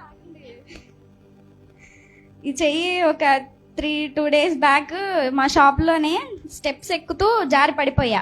నా చేతిలో కవర్ ఉంది, సరుకులు అదే స్టాక్ ఉంది, ఈ చేతిలో ఫోన్ ఉంది. పడిపోయి నా చేతులు 2 ఇలా పెట్టేశా. నేను పెట్టేసరికి ఏమాత్రం ఈ చేయికి తగిలినట్టుంది, నాకు తెలియలేదు అప్పుడు. అయిపోయింది, నా పని నేను చూసుకొని వచ్చేసా. మళ్ళీ వేరే దగ్గరికి వెళ్తున్నాను అనమాట. వాళ్ళ దగ్గర డబ్బులు తీసుకొని రావాలి నేను వెళ్ళి, వాళ్ళ షాప్ దగ్గరికి వెళ్ళి. వాళ్ళ స్టెప్స్ ఇంకొంచెం పెద్దవి, సేమ్ అక్కడ అలానే పడిపోయా. మళ్ళీ 2వ సారి పడిపోయాను. నా చెయ్యి అప్పుడు తెలిసింది, నా చెయ్యి నొప్పి చేస్తుంది అని అప్పుడు అనిపించింది. ఆ తర్వాత పర్లేదు, జండు బామ్ రాసుకున్నా, అయిపోయింది. 2 రోజుల తర్వాత అంటే నిన్న నైట్ కాకుండా మొన్న నైట్ నుంచి బాగా నొప్పి చేసేస్తుంది. ఏంటో కవర్ కాదు, వాటర్ బాటిల్ కూడా తీలేకపోతున్నాను అనమాట, అంత నొప్పి చేసింది చెయ్యి. చాలా నొప్పి వస్తుంది. ఇంకా నైట్ దీనికి కూడా స్ప్రే కొట్టుకొని బ్యాండేజ్ చేసుకున్నాను. నా గురించి దేవుడు ఒక చిన్న వాయను కూడా వాయలేదు, నార్మల్గానే ఉంది. అయితే చిన్న గాయమే కానీ తగిలింది. దేవుని చేసిన కార్యము గొప్పది. ఆ ప్లేస్లో రిక్షా బదులు ఒకవేళ ఆటో కానీ ఏదన్నా పెద్ద వెహికల్ ఏమన్నా వచ్చుంటే ఈరోజు హాస్పిటల్లో ఉండేదాన్నేమో అనిపించింది. దేవుని కృప. రోజు రాకపోకల్లో అంత దూరం వెళ్ళి వస్తుండగా నన్ను కాపాడుతున్నాడు. ఎందుకో చెప్పకూడదులే, చిన్నదేగా గాయం, ఏమైందిలే అనిపించింది. అయినా నా మనసు ఊరుకోలేదు, లెగిసి వచ్చాను. ఇంకా ఈ చిన్న సాక్ష్యం దేవుడు దీవించిన లాస్ట్లో మాట నచ్చింది నాకు. చిన్నదే ఏంటి, చిన్నది ఏదైనా సాక్ష్యం సాక్ష్యమే. కాబట్టి గుడ్, మంచి సాక్ష్యాలు విన్నాం మనం. ఓకే, ఆశీర్వాదం కూడా ఇచ్చేసాగా. లేవండి అమ్మా, లేవరేంటి? 2 అవుతుంది. అసలే సుమలత తట్టుకోలేదు. కోమలేమో అక్కడ